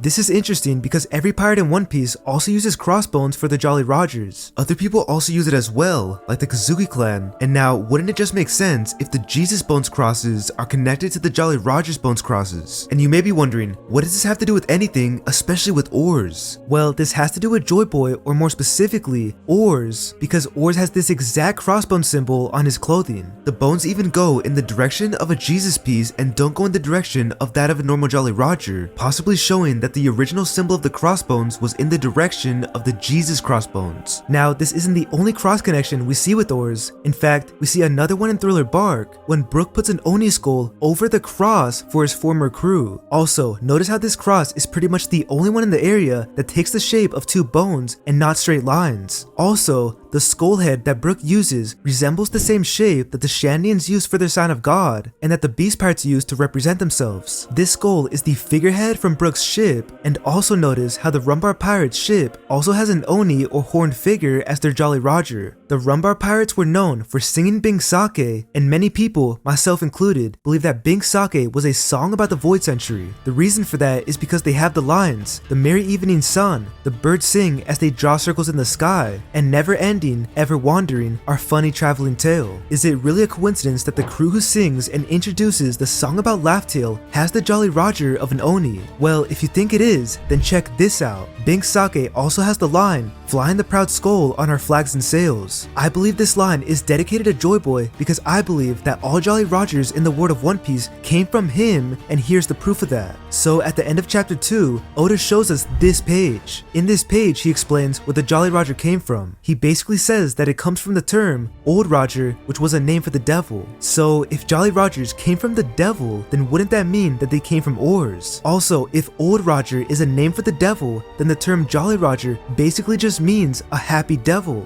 right? And if Oars was Joyboy, then wouldn't he have been a happy devil? Another interesting wordplay that might connect all of this would be with Goldie Roger. And for this one, I'll once again use his name as Gold Roger. So Gold Roger can symbolize a sun devil since the color gold symbolizes the sun in almost every ancient culture. And since Roger is another name for the devil, this could be another hint connecting Roger's name with Oars, and I mean Gold Roger is almost identical to Old Roger. Is it also a coincidence that Gold Roger wore a straw hat just like how the Old Roger of One Piece or the devil also might have worn a straw hat? Gold Roger also might have the same exact dream as the Old Roger. Now going back to chapter 2, there's also a lot of hints of the Jolly Roger coming from Joyboy on this page, and the first hint would be the silhouette of this pirate. Doesn't this seem like a very early depiction or drawing of Nika? I mean, it was drawn about 25 years ago, so of course it's not going to be the same exact thing as Nika, but the shape, shadow, and personality of it seems like an early sketch of the sun god. The next hint on this page would be the drawing of the skull and crossbones. Notice how right behind this is the word, the dum. Isn't this the same word that Oda uses for the drums of liberation? So is he yet again hinting that the Jolly Roger is connected to the man who had the drums of liberation? Jolly Rogers originating from Joyboy would make the most sense since we see them representing oars countless of times. I've already gone over how the Elbaf giants and Rumbar pirates use Onis for their flag, but some of the most important characters in the story, like Blackbeard and Rocks, also have similar things. Oda confirmed that Blackbeard loves to study history and that if he had a job in the real world, he'd be an archaeologist. Now, because of this, many people believe that he may even be from Ohara, and even if that wasn't true, why would a pirate that studies ancient history have a Jolly Roger that symbolizes the Oars family? Like, how much did he figure out on his own? I'd love to see why he chose this symbol as his flag because it may show us why he's so crazy. And Rocks also having an Oni on his flag is strange because he himself wasn't one. Just like how I wonder with Blackbeard, I also wonder why the man who went to God Valley chose this as his symbol. And so now that you understand that the Jolly Roger came from Oars the First, you may be wondering, well, what does any of this have to do with Jesus? Well, this has to do with Jesus since it proves that the Jolly Rogers and Jesus pieces mean the same exact things in One Piece. Don't believe me? Then how come the cross in the Bible literally has a Jolly Roger inside of it? Also, how much does Kuma know? We can see that even he has the same logo on his clothing, which is a Jesus cross with a Jolly Roger inside of it. Why would he wear this if it weren't for a good reason? We also know that the Bible in One Piece has a sun on it, showing that it's probably the story about the sun god and the ancient kingdom. Maybe he chose to have these same symbols as the Bible because he knows their true importance to the sun god Nika. Now, a very small detail that proves the Jolly Roger and the cross represents the same thing in One Piece is in Whole Cake Island when we see that Big Mom's wedding cake has skulls and crossbones in the anime version, but in the manga it's skulls and crosses. Why would the anime change this slight detail? Like, did Oda tell them to change it? Because I really don't see why else they'd do such a thing. Like, there's no reason to change it. Another hint to the skull and crossbones being the same thing as the Jesus crosses is when Bellamy wears a shirt that has the cross right over a skull and crossbones. This may be a hint that the two things are directly linked. Something else Oda did to possibly hint at Oars being the reason for the skulls and crosses is when he puts an Oars mask right next to someone wearing a skull and crosses around his neck. We also get hints from the first episodes of One Piece that the devil is connected to the cross when we see devil fruits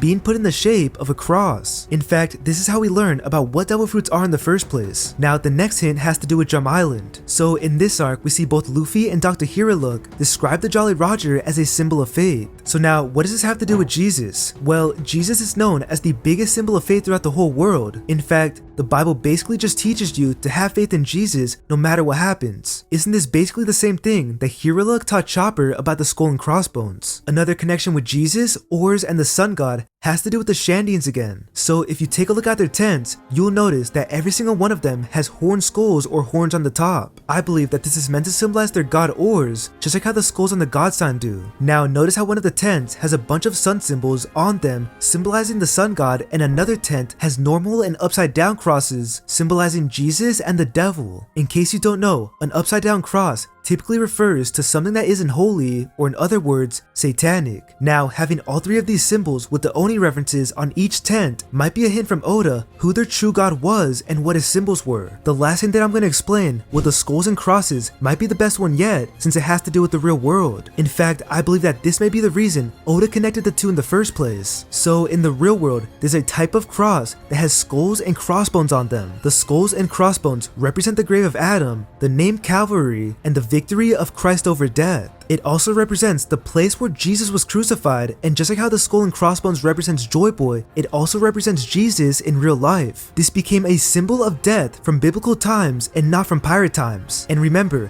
one of the meanings behind the skull and crossbones according to Oda is death, or more specifically, the death of Adam and Christ. This may even be why you see people culturally put crosses on graves of those who have died. And okay, so this whole crossbone thing gets even better when you also point out what Calvary is. One of the things the skull and crossbones represents is Calvary, which is the location of where Adam was buried and where Jesus was crucified in biblical canon. Now, guess what else this place is known as? Well, it's also known as the Cave of Treasures. So if we translate this to One Piece, what if Laugh-Tale, or the Island of Treasures, is the same as the Cave of Treasures or Calvary? I mean, aren't we supposed to finally learn about the secrets of the world, the origin of humanity, the secret of Joyboy, and the origin of devil fruits at Laugh-Tale? Isn't this kind of like how the Cave of Treasures has the burial of Adam, who's the supposed first man to walk the earth and the first man to eat the forbidden fruit? Or should I call it a devil fruit? It also holds the secret of Jesus, who seems to be symbolized by Joyboy in One Piece. And just like how Calvary or the Cave of Treasures was the location of where Jesus was crucified, maybe Laugh-Tale or the Island of Treasures is the location of where Joyboy died. Now, another fact about the Calvary, also called Golgotha in ancient Greek, that made me absolutely lose my mind when I found out about it, is the fact that it translates to skull. In fact, the location that's named by this word is a skull-shaped hill in Jerusalem. Yes, that's right, skull-shaped hill, just like the skull-shaped island in One Piece. And isn't it highly speculated that the One Piece is located on the missing left eye of Jaya? Or in other words, it's located on the missing chunk of the Skull Island, just like how the Golgotha is the skull-shaped hill. If Laugh-Tale really is the left eye of Jaya, then maybe Oda really was inspired by the Golgotha Calvary. Now, knowing all of this, I truly believe that the skull and crossbones has an even other meaning, which is basically telling you how to get a Laugh-Tale. I believe that the crossbones are meant to symbolize the cross that the four road poneglyphs make, and the skull on the other hand symbolizes the One Piece, Laugh-Tale, or the Skull Island. All in all, the Jolly Roger might symbolize that the four road poneglyphs lead to a Skull Island. This might be the real reason the pirates use it as a symbol, and why the ancient kingdom even sang about the skull and crossbones in their song about their funny traveling tale. This is also probably why the Shandians and people of Wano have supposed Jolly Rogers as their symbols. The Jolly Roger is simply the key to everything, and I hope to learn about its origin when the Straw Hats reach Laugh-Tale. And now that I explained everything on the connection between the Jolly Rogers, Jesus crosses, and oars, now let's dive even deeper into how Kuma's Bible might be the key to the One Piece, and to how Joyboy is most likely based on Jesus. A huge hint showing what the Bible really is in One Piece is from chapter 984, titled My Bible. Notice how Yamato calls Oden's voyage journal her Bible, and of course I believe that this is a hint, since Oden's voyage is obviously a voyage to Laugh-Tale. Just like how this is her Bible, maybe Kuma's Bible is the story of Joyboy's voyage to Laugh-Tale. The Bible in the real world also obtains a future timeline in the chapter called Revelations, and I feel like in the One Piece Bible there's also a future timeline or a revelation of its own, since we know that all the men who went to Laugh-Tale found out not only the past history, but what will happen in the future as well. We know that this is true because we see everyone who knows what the One Piece is brings up the future. For example, Whitebeard says that someday someone will arise who will challenge the world and shoulder centuries of history on his shoulders. We know that he's talking about Joyboy, since that is exactly what Luffy will end up doing, and he then says that Sengoku and the government are afraid of the Great War that will come one day, and that whenever the One Piece is found, the whole world will be flipped upside down. He says all of these events as if he already knows they will happen. This also connects to what Oden says, since he states that in 20 years, there will likely be a massive war, terrible enough to split the seas themselves. In other words, in another 20 years, the primary figures of this great war will muscle their way into the New World. They are the ones who can strike down Kaido. He's obviously talking about the main members of the worst generation being Luffy, Zoro, Law, and Kid. And the question here would be, how the heck did he know that in exactly 20 years, these pirates would defeat Kaido? Plus, since he already got this right, we could only assume that this massive war will also happen, which seems to be the same exact war that Whitebeard was talking about. This war is the revelation and the sword of Ragnarok that the ancient people seem to have prophesized, and Joyboy will be the key to it since we see Odin wanting to open Wano's borders as he's waiting for Joyboy's return. We also know for a fact that the ancient people knew about some future event to take place when we see that Odin's wife Toki came searching from the Void Century for the day that the world is overturned. Now I'll compare this with something else in a bit, but before that, let's look at another foreshadow from Oda during the Odin and Roger flashback that the ancient people held a revelation. So in this flashback, we see Odin say that he and the Roger pirates learned the entire truth of the world. Remember that word truth, by the way. Now this is very interesting because of something else that Roger says. So in the next chapter, Roger remembers something that the Sea Kings told him. They say that the birthing is at hand, our sovereign will soon be born, and another in a distant sea. The whales are delighted in anticipation of the day the two sovereigns will meet. We've been waiting so long for this, and surely all will go well this time. Just 10 years until the birth and another 15 to grow. They were obviously talking about Princess Shirahoshi and Joyboy or Luffy. Now notice how right after this, Roger says that he's certain that the Sea King's voices were speaking the truth.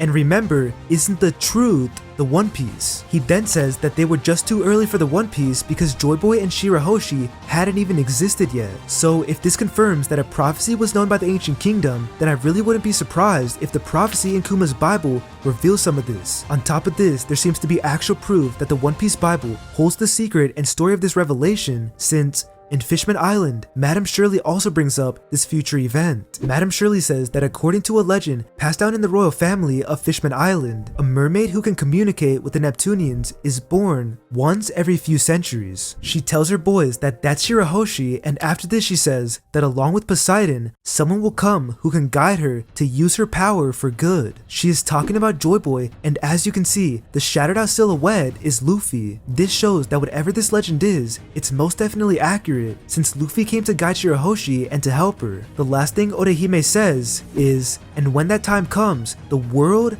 will change. That's what the legend says. Basically, when Luffy guides Shirahoshi to use her powers for good, a great change will come to the world. Isn't it likely that this is the same change that Odin and Whitebeard were talking about? Or what about the day that Togi was searching for? Isn't the day that the world is overturned pretty much the same as the day a great change will come to the world? And now, since Fishman Island had these legends of a revelation passed down since the Void Century, can we only assume that the ancient people wrote about these revelations on paper, and more specifically in the Bible? I mean, if we take a look at more of what this legend said, Neptune tells Robin that it's the fishman's duty to protect the Noah through the generations, because it's not until the day of promise comes that the Noah will fulfill its actual purpose. Yet again, this day of promise is most likely the day that the world is overturned, and this proves that this legend of Fishman Island is most likely written in Kuma's Bible, since the Noah, which is a direct reference from the Bible, also has a purpose in the royal legend. The Bible probably has the secrets to what the Noah will do on this day, and probably holds the answers to the entire ending of One Piece. On top of this, Fishman Island is also directly linked to the Eve Tree, since they receive light from it, and yet again, this is another reference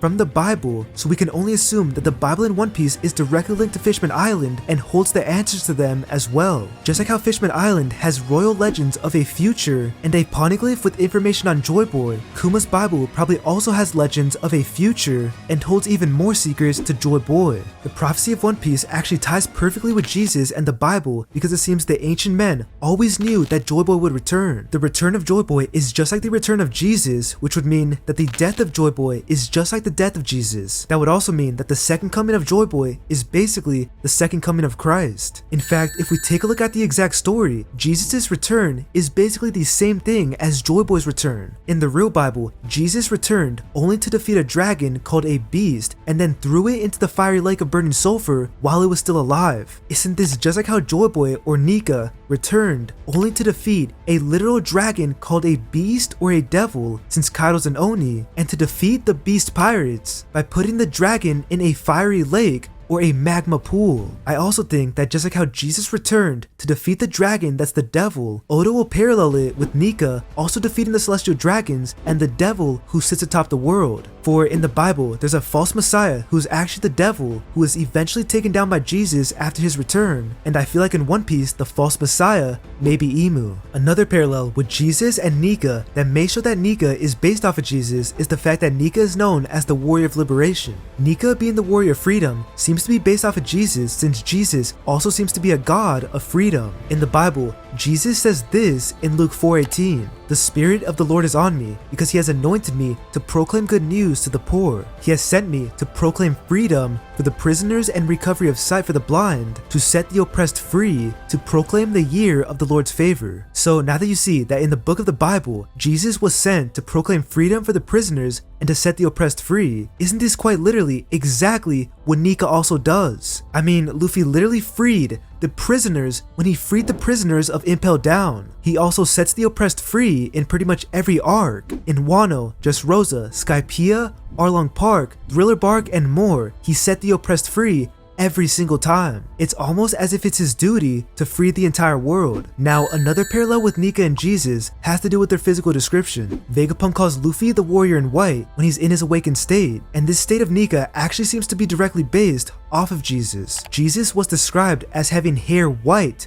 like wool, and Nika also has the same exact thing. Jesus was also described as having eyes like a flame of fire, and Nika also has those type of eyes since his eyes become red. And so now that you understand that Nika is most likely based off of Jesus and is even the Jesus in the One Piece Bible, now you may be wondering, well, what does any of this have to do with oars? Well, this is where it gets interesting, and let's take it all the way back to Kuma. So if Kuma learned about the sun god Nika through the Bible, then he may have learned that it was oars, right? And if he learned this, then wouldn't that mean that he probably told Dragon and Ivankov about it too, right? Well, if this did happen, then maybe that would explain why the Revolutionary's Jolly Roger is literally Oars' face. Just like how I explained, Jolly Rogers were a symbol of the devil and of Jesus, Dragon decided to make his Jolly Roger this exact devil. You can easily see how the flag looks exactly like Oars' face structure, with the bottom part of the mouth being larger than the top part. A lot of people think that it's actually meant to symbolize a dragon, but I don't really see that. Like, I mean, the mouth and face structure doesn't really look like a dragon at all. If we take a look at every single dragon that Oda's drawn in One Piece, none of their face structures resemble this symbol. With that, it seems way more likely that it's meant to symbolize oars. And I mean, it literally just looks like oars. There shouldn't be that much explanation. I think the reason people actually think it's a dragon is because of the wings in the background, but dragons aren't the only things in One Piece with wings. In fact, we've even seen Onis or horned people with black wings during Impel Down. Like, who knows, maybe the original oars had wings like another Oni, Magellan. Maybe Dragon's revolutionary symbol is also meant to symbolize that. However, I find it more likely that these wings represent the Lunarians, since we also know their importance to the Void Century. The Revolutionary Army is directly going against the Celestial Dragons, and having the symbol of Lunarians in their logo would symbolize this, since we know that the Celestial Dragons wiped them from history and even took their home of the Red Line. It also seems like Dragon has major interest in the Lunarian race when we see that his tattoo somewhat resembles King.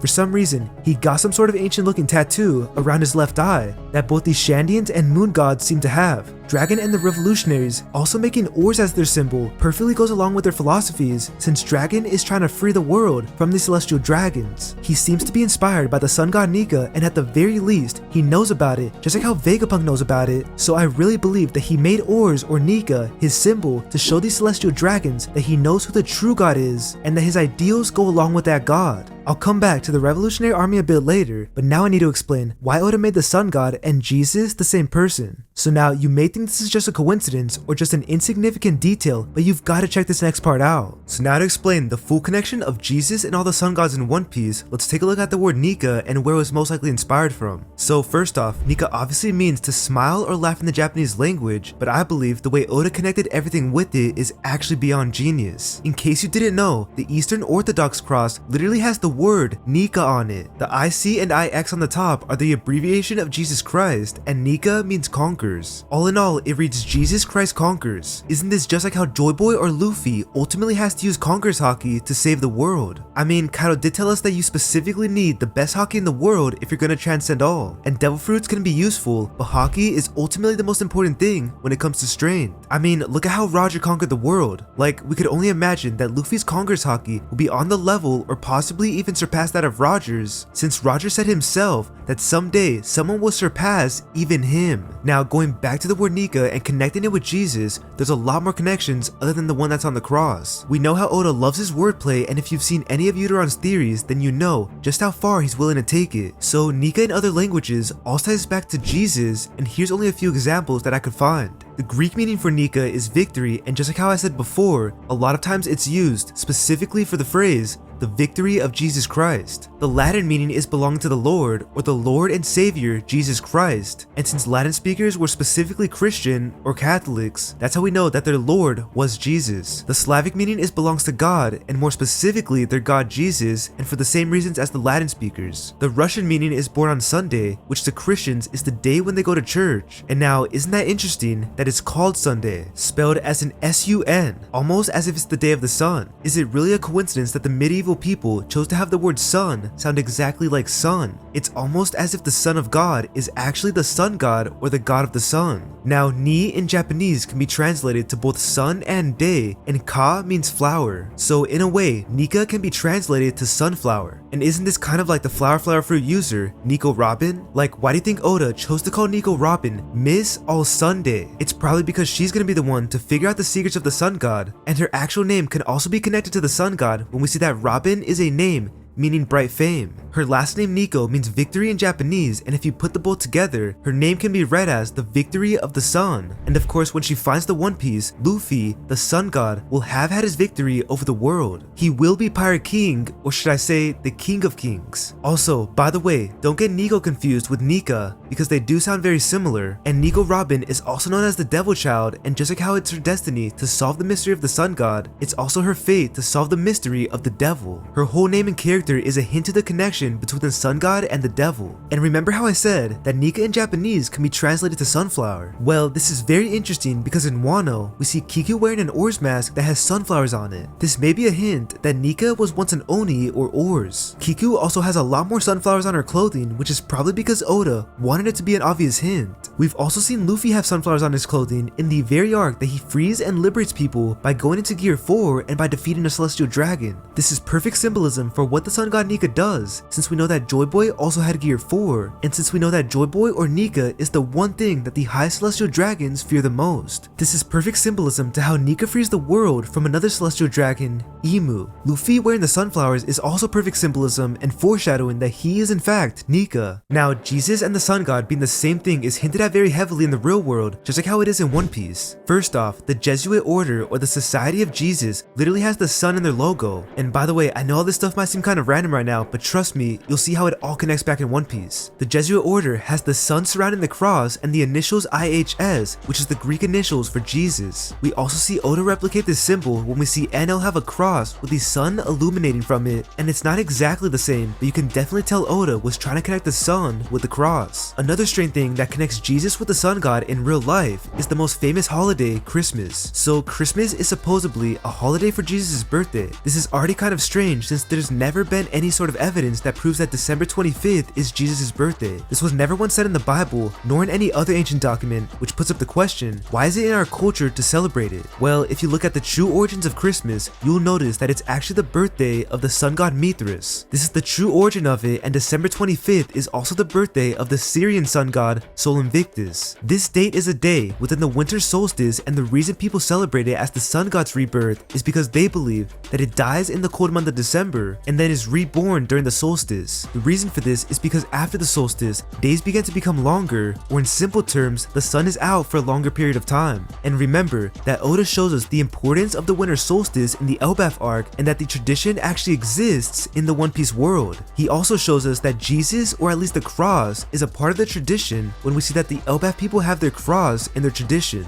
Now, remember this boat that I brought up earlier, which had the sun with 8 circles around it, the sun with 8 rays around it, oars as the Jolly Roger, and then Oni or Horn Skull as the ship's figurehead? Well, look at another one of their symbols. That's right, it's literally a cross. Now, this cross can either symbolize two things. It can obviously symbolize Jesus, but did you know that this was also the symbol of Odin? And remember that Oars also seems to be based off of Odin, and here's even more evidence of it. So in Norse mythology, there's something called the Sun Cross. It's the cross of Odin, and it's a cross surrounded by a circle. This symbol seems identical to the one that Oda drew on the Elbaf boat. Also, a little fun fact for you, did you know know that the English word cross comes from the Norse word for this exact symbol, which is also pronounced cross, but spelled with a K instead of a C, and this connects Jesus, whose birthday is the winter solstice, with Odin, who is celebrated through the winter solstice. And so basically, no matter who this cross is meant to symbolize, at the end of the day, it symbolizes oars, whether if it's for Nordic mythology or Christian mythology. Another crazy connection between Odin and oars is the fact that the name for the Nordic winter solstice, which is Yule, is apparently where the word jolly arrives from. Yes, so just like how the word jolly comes from Yule, the Nordic holiday for Odin, the Jolly Roger comes from the Odin of One Piece, or oars. Now, the next people that Jesus is connected to would be the Aztec people, or in One Piece, it would be the Shandeans. I really believe that the whole of Skypiea somewhat revolves around this theory in real life, that the Aztec sun god Quetzalcoatl and Jesus are from the same story. Many scholars, archaeologists, and anthropologists believe this for the many parallels between the two deities. These parallels would be the fact that both were crucified, both were born from a virgin, both were resurrected, both are associated with the light, both shed their blood to save humanity, both are transgressors between the earth and the skies, also called the heavens, and Quetzalcoatl is even described to be light-skinned with a beard. On top of all of this, when the Spaniards first found the Aztec thought that they were sent from the god Quetzalcoatl because they wore the cross. Yes, that's right, the cross is also the symbol for Quetzalcoatl, just like how it also symbolizes Jesus and Odin. Now, to prove that this is connected to One Piece, we can clearly see that the Shandeans are based off of this, and that Quetzalcoatl even exists in the One Piece world, when we see that they literally have Quetzalcoatl stones in Shandora. This is kind of like how the Bible actually exists in One Piece, and it shows that Oda is definitely trying to tie all of these myths together. I also believe that the Skypiea arc was based off of the Spaniards meeting the Aztec, and the fact that they worship the same deity, since we know that the Skypeans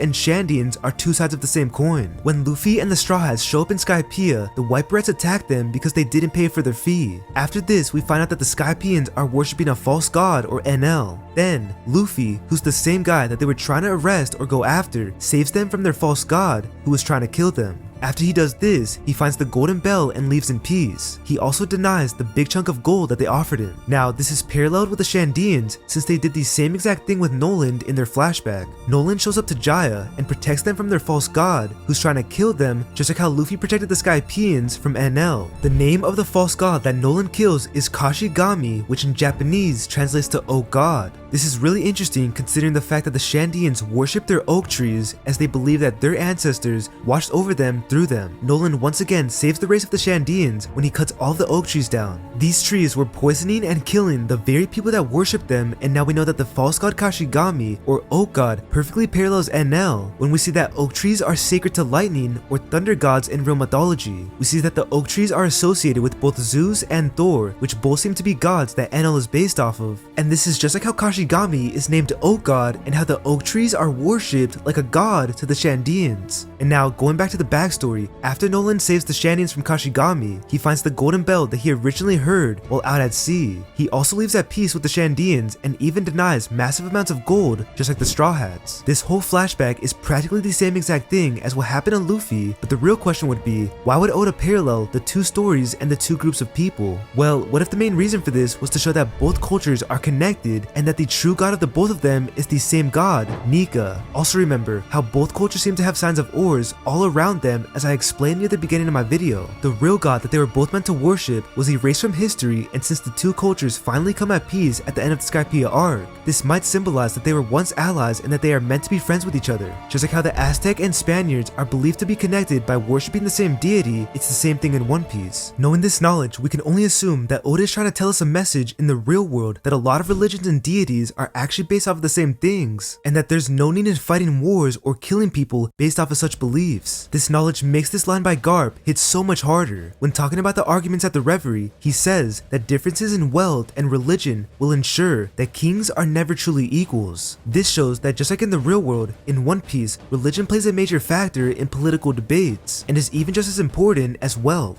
Even now, we still see how much religion plays a factor in politics in the real world when we take a look at the American political system. The right or conservative side is typically a group of people that are religious. On the other hand, the left is typically a group of people that would call themselves atheist or at least not religious. Now, I don't know how the political systems work in every country around the world, but I can definitely tell you that that's what it's like over here. I mean, if you take a look at the Middle East, there's still wars and battles being fought over religious cultures between people. I'm not really gonna go into the details of things or even share my opinions on the matter. All I'm trying to say is that we can see how Oda wanted to reflect his world with the real one. The sun god will bring everyone back together because he will make everyone remember the truth of history and the truth of the world. The ideals of the ancient kingdom will most likely influence the world once it's relearned, and it will ultimately be the cause of peace and of real justice. All of these parallels are not coincidences, and Oda seems to know the truth behind the ancient religions. One of the biggest symbols of this is Ace. Ace is the son of the man who found the One Piece, and he also has the cross symbol on his back, which represents the Whitebeard pirates, but it still shows the connection between crosses and Jolly Rogers. It's also interesting that Whitebeard chose this specific symbol as his Jolly Roger since the very first time we see him, we find out that he's 666 centimeters tall. Like, why did Oda even tell us this? I mean, this information is just so useless, and it seems like the only reason was to connect Whitebeard with the devil. This gets even more interesting when you point out the original symbol of the Whitebeard pirates, which was the swastika. Now, this symbol isn't meant to represent Hitler or Nazis, and I know over in the West, that's the first thing we think of when seeing it, but in the East, it's actually the symbol of Surya, whom is a Hindu god, and guess what he's the god of?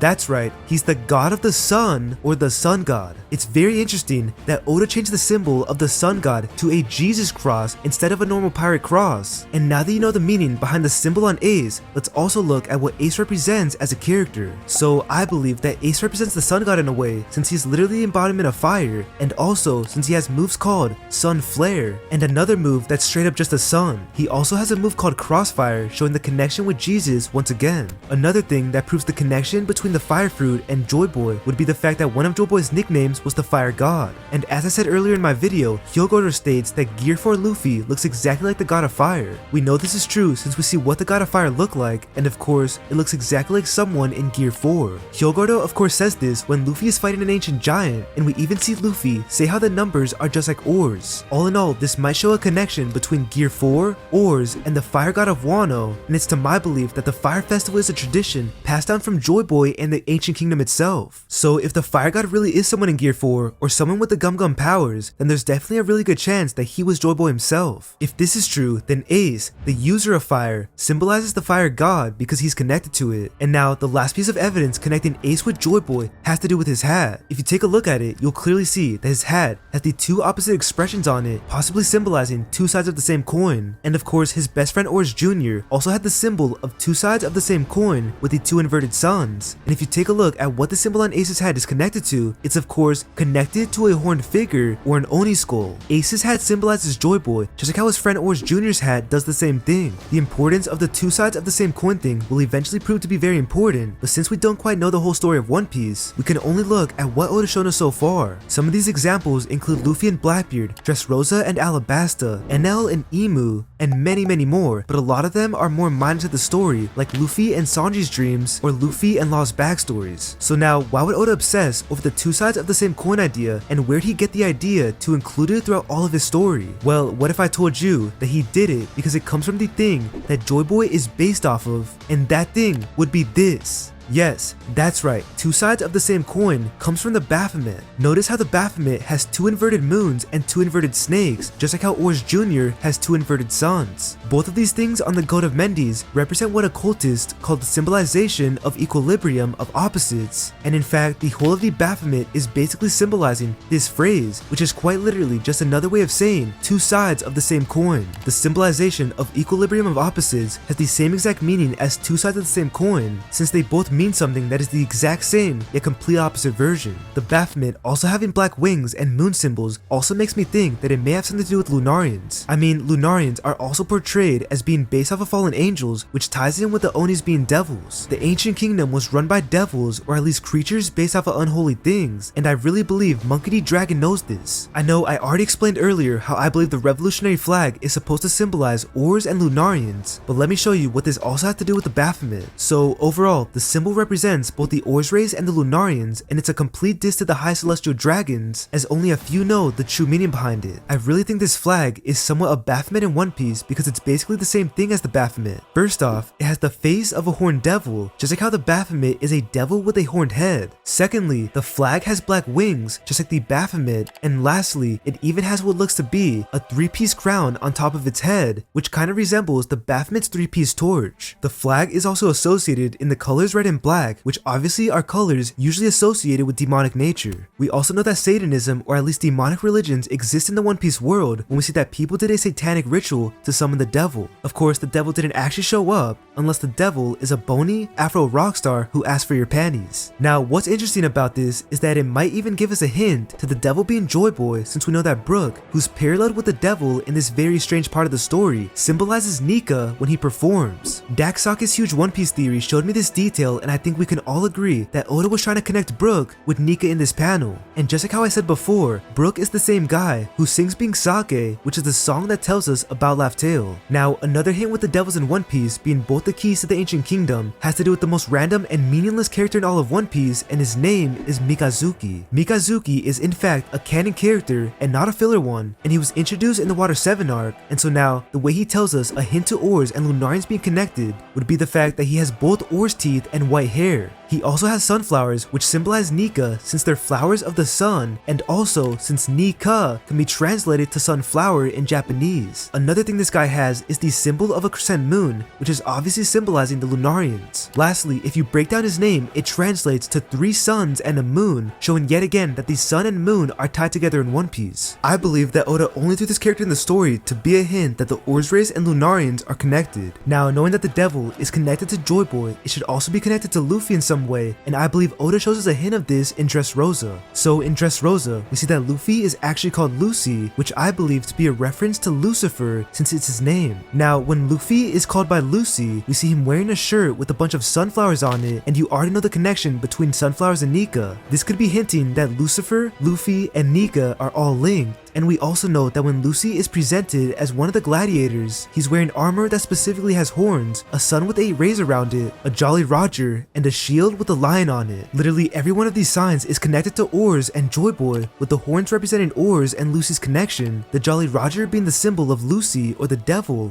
the sun with 8 rays being the symbol of the sun god or the ancient kingdom, and lastly a symbol of a lion, which is the animal that symbolizes the sun. On top of this, his helmet is even gold, which is also a symbol for the sun in ancient religions. So basically, I believe that this whole Lucy thing was just a huge hint from Oda connecting Luffy with the devil. Lucy was also the one who defeated Doflamingo, which may foreshadow how the devil is the direct enemy of the gods in One Piece. It also may foreshadow that the devil once fought celestial dragons and that Luffy is just carrying his legacy. And many people do believe that Dressrosa is a microcosm of all of One Piece, and if that were true, then Lucy being the one to defeat Dofi makes a lot more sense now. So now you may be wondering, so now why would Oda make the devil in One Piece based off of both the Baphomet and Jesus? Like, aren't those two direct opposites and enemies within biblical lore? Well, the reason he may have done this is because many so-called Christ worshippers actually worship the Baphomet or the devil. The Knights Templar were a Catholic military order that were supposedly made up by devout Christian soldiers whose purpose was to protect European travelers visiting sites in the Holy Land. Now, the reason for me bringing this up in the video is because the so-called devout Christian soldiers ended up being exposed as worshippers of Baphomet or of the devil. Many were executed by the Pope at the time, and this shows that the followers of Jesus are sometimes secretly followers of Baphomet, which is just like how in One Piece, the devil and Jesus are the same thing. Another interesting thing that ties Jesus with the devil in real life has to do with actual quotes from the Bible. So I'll be using 2 different Bible translations, one from the King James Version and one from the New International Version. And in case you don't know what these 2 translations mean, the King James Version is basically the translation published in the year 1611, and it's pretty hard to understand for most modern English speakers. Because of this, the New International Version was published in the year 1978, and it's basically just a much more modern Bible. And so now that you understand that, let's take a look at the verse Isaiah 14:12 from both translations. The King James Version says, "How art thou from heaven, O Lucifer, son of the morning?" While the New International Version says, "How you have fallen from heaven, morning star, son of the dawn." So as you can see, the New International Version translates Lucifer to being the morning star and the son of the dawn. Now let's take a look at the verse from Revelation 22:16.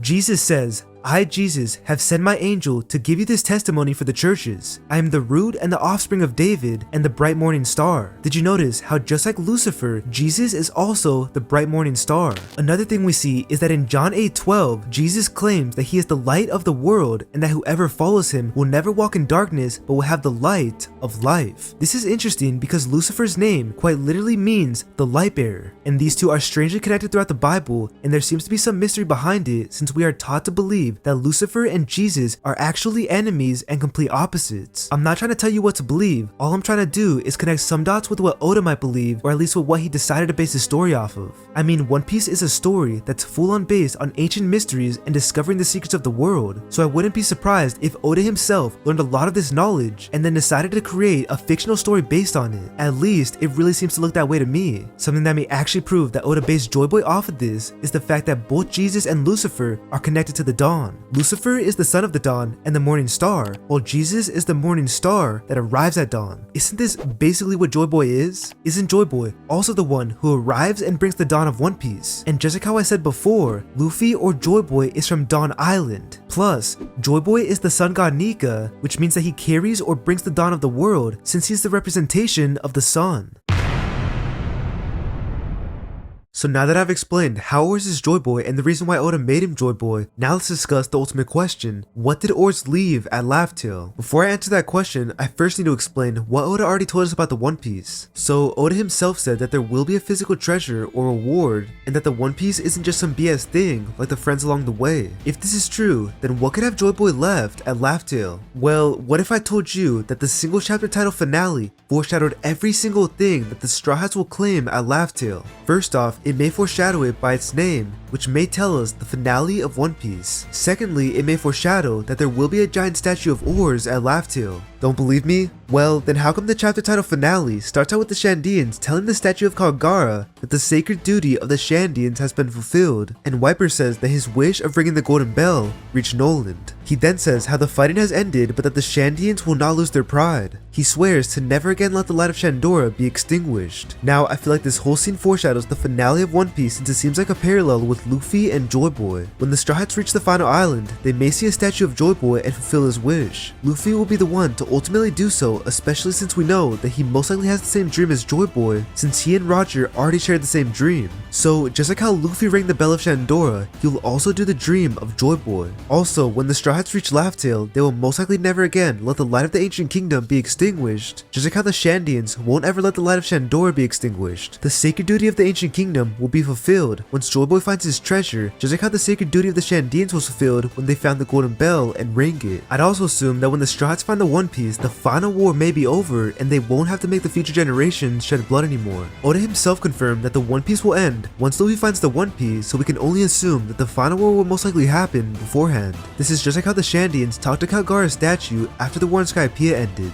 So now, just like how the statue of Kalgara foreshadows the Straw Hats talking to the statue of Joyboy once they reach Laugh Tale, let's also look at other foreshadowing within this chapter. So at the very end of it, for some reason, Oda draws the Var statue, which seems really random and out of place. And as the Straw Hats are leaving the Sky Island, he draws everyone's goodbyes, but then, as you can see, the Vars or Oar statue is just there for some reason. Like, this statue was so random in the arc and so insignificant that him putting it at the end is most likely a hint that it will be important sometime further down the story. This being one of the last panels of the finale of Skypiea may foreshadow that a statue of Oars will be one of the last chapters of the finale of One Piece. On top of this, the fact that the Shandians have a bunch of Oar statues laid out throughout Upper Yard is proof that the ancient people love to create such statues of Joyboy, and then we could only assume that they also left one of them on the last island. And so now, the next scene from this chapter would be from this panel right here. In this panel, we see the Straw Hats saying exactly what they want to buy with all the treasure they stole. So in a way, isn't this basically just like the Straw Hats telling us what their true treasure is? I mean, treasure can be anything to a person, and now that they have the money, they all say exactly what they want the most. If this is what they want most, then wouldn't it just make sense that this is what every Straw Hat obtains on the final island? First off, Luffy says that he wants a gigantic bronze statue, and is it really a coincidence that in the chapter title finale, Luffy tells us that the thing he wants the most in the world is a gigantic bronze statue? We could only assume that this is probably something that Joyboy also loved, and most likely something that he even left at Laugh Tale. Also, just like how I earlier explained how the ancient people knew about the return of Joyboy, I believe that they not only made a statue of Oars, but also of Luffy. I don't think that they knew exactly how Luffy looked, but I do believe they knew enough about him to make a bronze statue. In fact, I think they made a giant bronze statue of a monkey with a straw hat, and this would tie in with the fact that there's literally a monkey with a straw hat on the golden bell of Shandora. If you want more on this, I've already made a video on it, so go check it out after this one, or another day if you're interested. But anyways, this isn't even the only time we see see Luffy being weirdly obsessed with bronze statues. He also talks about it in the next chapter, a few times in Wano 7, and also in Dressrosa. When Luffy first sees the statue in Dressrosa, he gets super excited and then dresses up in the Gladiator Lucy armor. So as you can see, this chapter already shows a lot of possible future hints to Joyboy, as I've already explained the Lucy stuff earlier in this video, and the chapter is even titled Lucy and the Cairo statue, showing that there's some connection between the two. I mean, Luffy even acknowledges that he ended up dressed like him, and after this we see Rebecca tell Luffy that the man in the statue is a legend. She says that his statue states that he fought in 3,000 battles and won every single one. His last battle was fought in Dressrosa 20 years ago, but somehow not a single person remembers him. Isn't this basically exactly what happened to Joyboy? Isn't Joyboy some legendary warrior that fought for a whole century yet isn't remembered by a single person? What if this Cairo scene foreshadows how when Roger found Laugh-Tale, he saw a giant statue of Joyboy and read about his legendary tale, yet no one remembered him? The mystery of Joyboy might be the same as the mystery of Cairo, since the only record of them is the history of their story written on the poneglyphs or on the statue of Dressrosa. And just like Kairos, the story of Joyboy is questioned to either be a story of fantasy or reality. Also, isn't the only reason people don't know who the statue of Joyboy is because of Emu and the Celestial Dragons? Just like how the only reason people don't know who Kairos is because of Doflamingo, a celestial dragon, and his crew. The only way Dressrosa found out who Kairos was because Doflamingo and Sugar were defeated. Just like how the only way the world will learn and remember who Joyboy was is by someone defeating Emu and the Celestial Dragons. So now that you understand all of the foreshadowing of the One Piece treasure being a statue of Oars and possibly even of Luffy, let's go back to the chapter title finale and look at everything else Oars most likely left there. We see Usopp say he wants 10 cannons, which would probably be cannons made out of the technology of the ancient kingdom. Sanji says he wants a refrigerator with a lock, which is the biggest hint to proving that this panel says what will be on Laugh-Tale. A refrigerator with a lock is such a specific thing to want, and it's even more random when you think that this is what Sanji wants to buy the most with the treasure money. Like, I'm honestly surprised he didn't say something pervy. But anyways, so how is this connected with Joyboy, you may ask? Well, it's connected to Joyboy since the refrigerator with a lock leads to the giant straw hat in Pangaea Castle. And in case you forgot, this scene is directly paralleled with Oars' introduction scene in Thriller Bark, showing that the two are connected. Sanji wanting this could foreshadow that Laugh-Tale holds the secret to the refrigerator with a lock in Pangaea Castle, or to the secret to the giant straw hat. And who knows, there may even be a refrigerator with a lock at the One Piece that holds preserved meat from the ancient kingdom for Luffy to eat. Like, I mean, with the latest reveals about the Vegapunk arc, I'd like to think that literally anything is possible on the scientific side of things when it comes to the ancient kingdom. Like, they could probably figure out how to preserve meat for 1,000 years. Now, after this, Chopper says he wants books on medicine, and I believe everyone assumes that Laugh-Tale holds the secret to the cherry blossoms. Lastly, Zora says he wants booze, which of course is most likely referring to how there will be booze, or more specifically being sake on the final island. I truly believe that this is pretty much everything that Oars left there, and who knows, there may even be more stuff like golden treasure, and then there's obviously the story that made Roger laugh. I'll get into what I think the Laugh-Tale is, but before that, I want to go over where I think it is and why. So the arc that introduced us to who Oars is seems to hold a lot of hints about who Joyboy was, and it may even give us hints to where he left his treasure.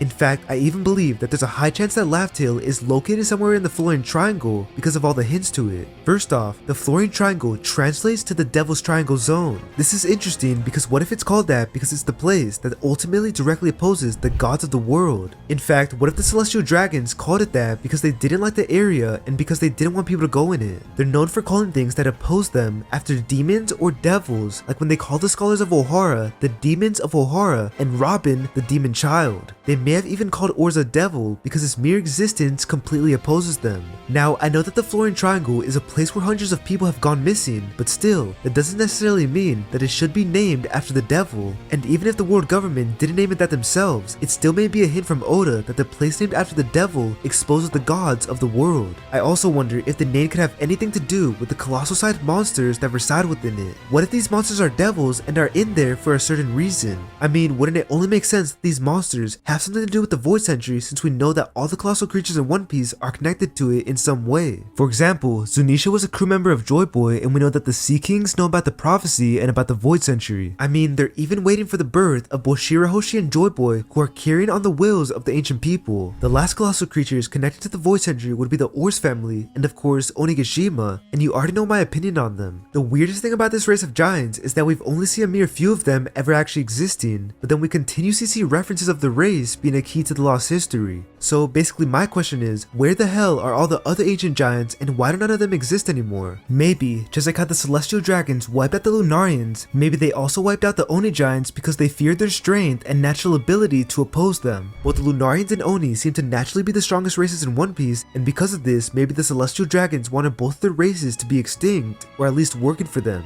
We see this is true when the celestial dragons tried creating both ancient giant and Lunarian armies. So knowing this, I wonder if the remaining ancient giants fled to a place where the world government couldn't kill or control them. What if they fled to the Florian Triangle because it's the safest place to be, since all the fog and mist that's there would allow them to hide? I really feel like this would make sense, since if you take a look at the size of the Onigashima skull, such massive Onis would have had to exist, and the silhouette of these monsters definitely matches the size. Also, if the celestial dragons were targeting the Oars race and commanding anyone to kill them, maybe Toki, being someone from the Void Century, helped the Oars family escape by sending them off into a future timeline. I believe that she may have sent Oars and Oars Jr. into the future because they were about to be captured by the enemy, and she may have even gone with them because she was forced to and didn't want to die. This could explain the mystery between Oars III and Oars' strange timeline of being alive. Now, going back to the Florian Triangle, another reason the monsters might roam in this area is because they may be protecting the One Piece from the world government or from non-worthy people. Like, maybe Joyboy told him to go there because that's where he left everything and to only allow comrades to roam freely. This is kind of like how every major island in One Piece has the best geological borders, and I'd expect Laugh Tale to have the best geological borders in the whole story. Like, Fishman has its underwater dangers, Shandora used to have its Seeking Kashigami, Skypiea is literally in the sky, and Wano has some of the best borders that came around it. Maybe Laugh Tale's borders consist of the fog within the Florian Triangle, since that would make it almost impossible to find, and secondly, the ancient giants roaming the area may be protectors of the One Piece. Maybe so many people go missing every year within this area because they get close to Laugh Tale until they're slaughtered by the giants, and we do know for sure that people have been going missing since pretty much the Void Century, which proves that they don't only go missing because of Moria. If this is true, then of course the Roger Pirates are the only crew who even had the capability to get a Laugh Tale, and also, wouldn't it just make a whole lot of sense that the One Piece is located in an area of the world that's based on the Bermuda Triangle? I mean, what's more mysterious than the Bermuda Triangle in the real world? Plus, there's so much theory and speculation that something supernatural and mysterious exists within this area of the world,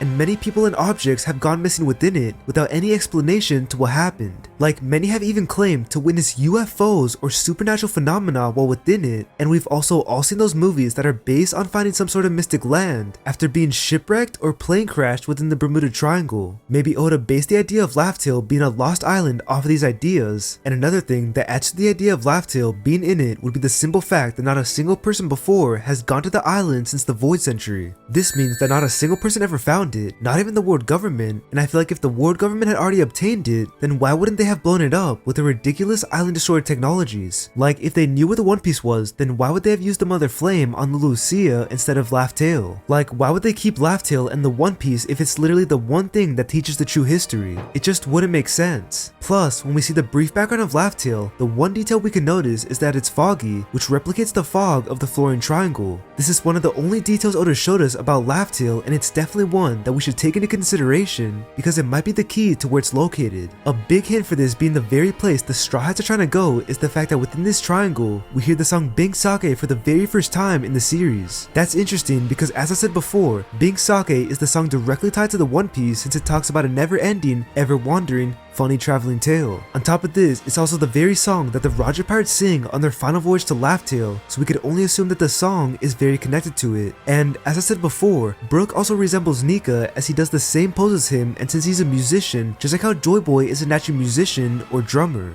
Brook and Joyboy or Luffy also have a good connection for partying, since we know that the one crew member Luffy always wanted was a musician. Thriller Bark as a whole seems to be the arc that foreshadows the most with Joyboy, and because of this, I feel like the area that it takes place in will end up being very important to Joyboy and to the One Piece. I mean, I know I already went over it before, but all the Gear 5 references, the parallels with Oars and the Giant Straw Hat, the whole foreshadow of Luffy Shadow going into Oars, the introduction to Bing Sake, and the Nightmare Luffy and Oars parallels has to mean something in the end. And so now that you know where I think Laugh Tale is located, now let me explain to you what I think the Laugh Tale actually is and how it went. So I believe the Laugh Tale will be a very funny story and a complete troll of the entire story of One Piece, and yes, Oda has quite literally been trolling us, making Joyboy an actual troll. So before I get into how I think the Laugh Tale went, first let me tell you that I believe that it's the complete story of the sun god Nika. The reason for this is because it's Nika who really makes us laugh, and whoever gets the Nika fruit ends up being a joyful character with the powers to make those around him laugh. Plus, the word Nika can even be translated to laugh in Japanese, so in a way Laugh Tale can be translated as Nika Tale, or Nika's Tale, or Laugh's Tale. So now, if this is true, if it's the whole story of the sun god Nika, then the beginning of the story would probably start out with the Nika that existed even before Joyboy, the actual sun god Nika. In case you forgot, the sun god Nika is a devil fruit and someone cannot become that without eating the fruit. That means that at some time, there most likely existed an actual sun god Nika, just like how there most likely existed a phoenix and a dragon, and the same goes on for every other Zoan. The 5 Elders state that specifically Zoan fruits have a will of their own, and that's most likely because they all obtain the powers of another being that was once actually alive. So if this is all true, then the story of Nika would start out with the actual sun god that existed before the fruit, and I'll expand on how I think this part of the story went in one of my next videos, but it's too much to explain right now because I'd have to tell you how I think Nika even came into existence. So anyways, subscribe to the channel because I promise you that that's gonna be another insanely detailed theory. But anyways, after the original Nika's part of the story, it probably goes into how he became a devil fruit and how Joyboy ate it. I believe that the beginning of Joyboy, or Oars' story, is him living under a bridge because it's the only place where he can get shade. After this, some friend that he met from the land of Wano decides to give him a straw hat so he can go out into the real world. Once he gets the straw hat, he becomes very happy and excited because he can finally travel the world and go beyond his boundary of where the bridge is located. And while traveling, he decides that he wants to be the first guy to travel the world and become the king of the pirates. While he goes on his journey, he meets a lot of friends and makes a lot of people happy. He also fights a lot of strong warriors and trains with his devil fruit. He might have traveled with the baby Zunisha and picks up a crew member every now and then. Eventually, his close friends, the Lunarians, go to war with an army of humans called the Celestial Dragons, and then he begins to fight as well. This war lasts a whole century, and he eventually unlocks the true power of Nika and becomes known around the world as the legendary warrior Joyboy, who has the drums of liberation beating from his heart. As time passes on, he realizes he and the Ancient Kingdom are gonna lose the war. He then goes to the Fishmen and sees a prophecy of how Luffy will one day defeat Emu and how it's his fate to set the One Piece. Because of this, he sets the One Piece and the Kozuki clan create the Poneglyphs. They want the Poneglyphs to be spread out around the Grand Line, so Oars rips apart a supercontinent that's based off of Pangaea and pulls islands to different locations. Because of this, he became known in history as the Continent Pooler. Also remember that for some reason, the Celestial Dragon's castle in Marishawa is called Pangaea Castle, possibly showing that it's the key to the One Piece, and Pangaea may have existed back in the day, and I don't necessarily think that it was the name of the Ancient Kingdom or even was the Ancient Kingdom itself. However, I do believe that it existed within the Grand Line and that Oars helped create the Grand Line by ripping apart the supercontinent. That could explain why and how log poses work, since each island may have the same magnetic field, since it may have originated from the same piece of land. It seems like each island is connected in some way with the magnetic field, and this could also explain why each island has its own climate. There's spring, summer, fall, and winter islands, which always seems strange to me how the weather rules in the Grand Line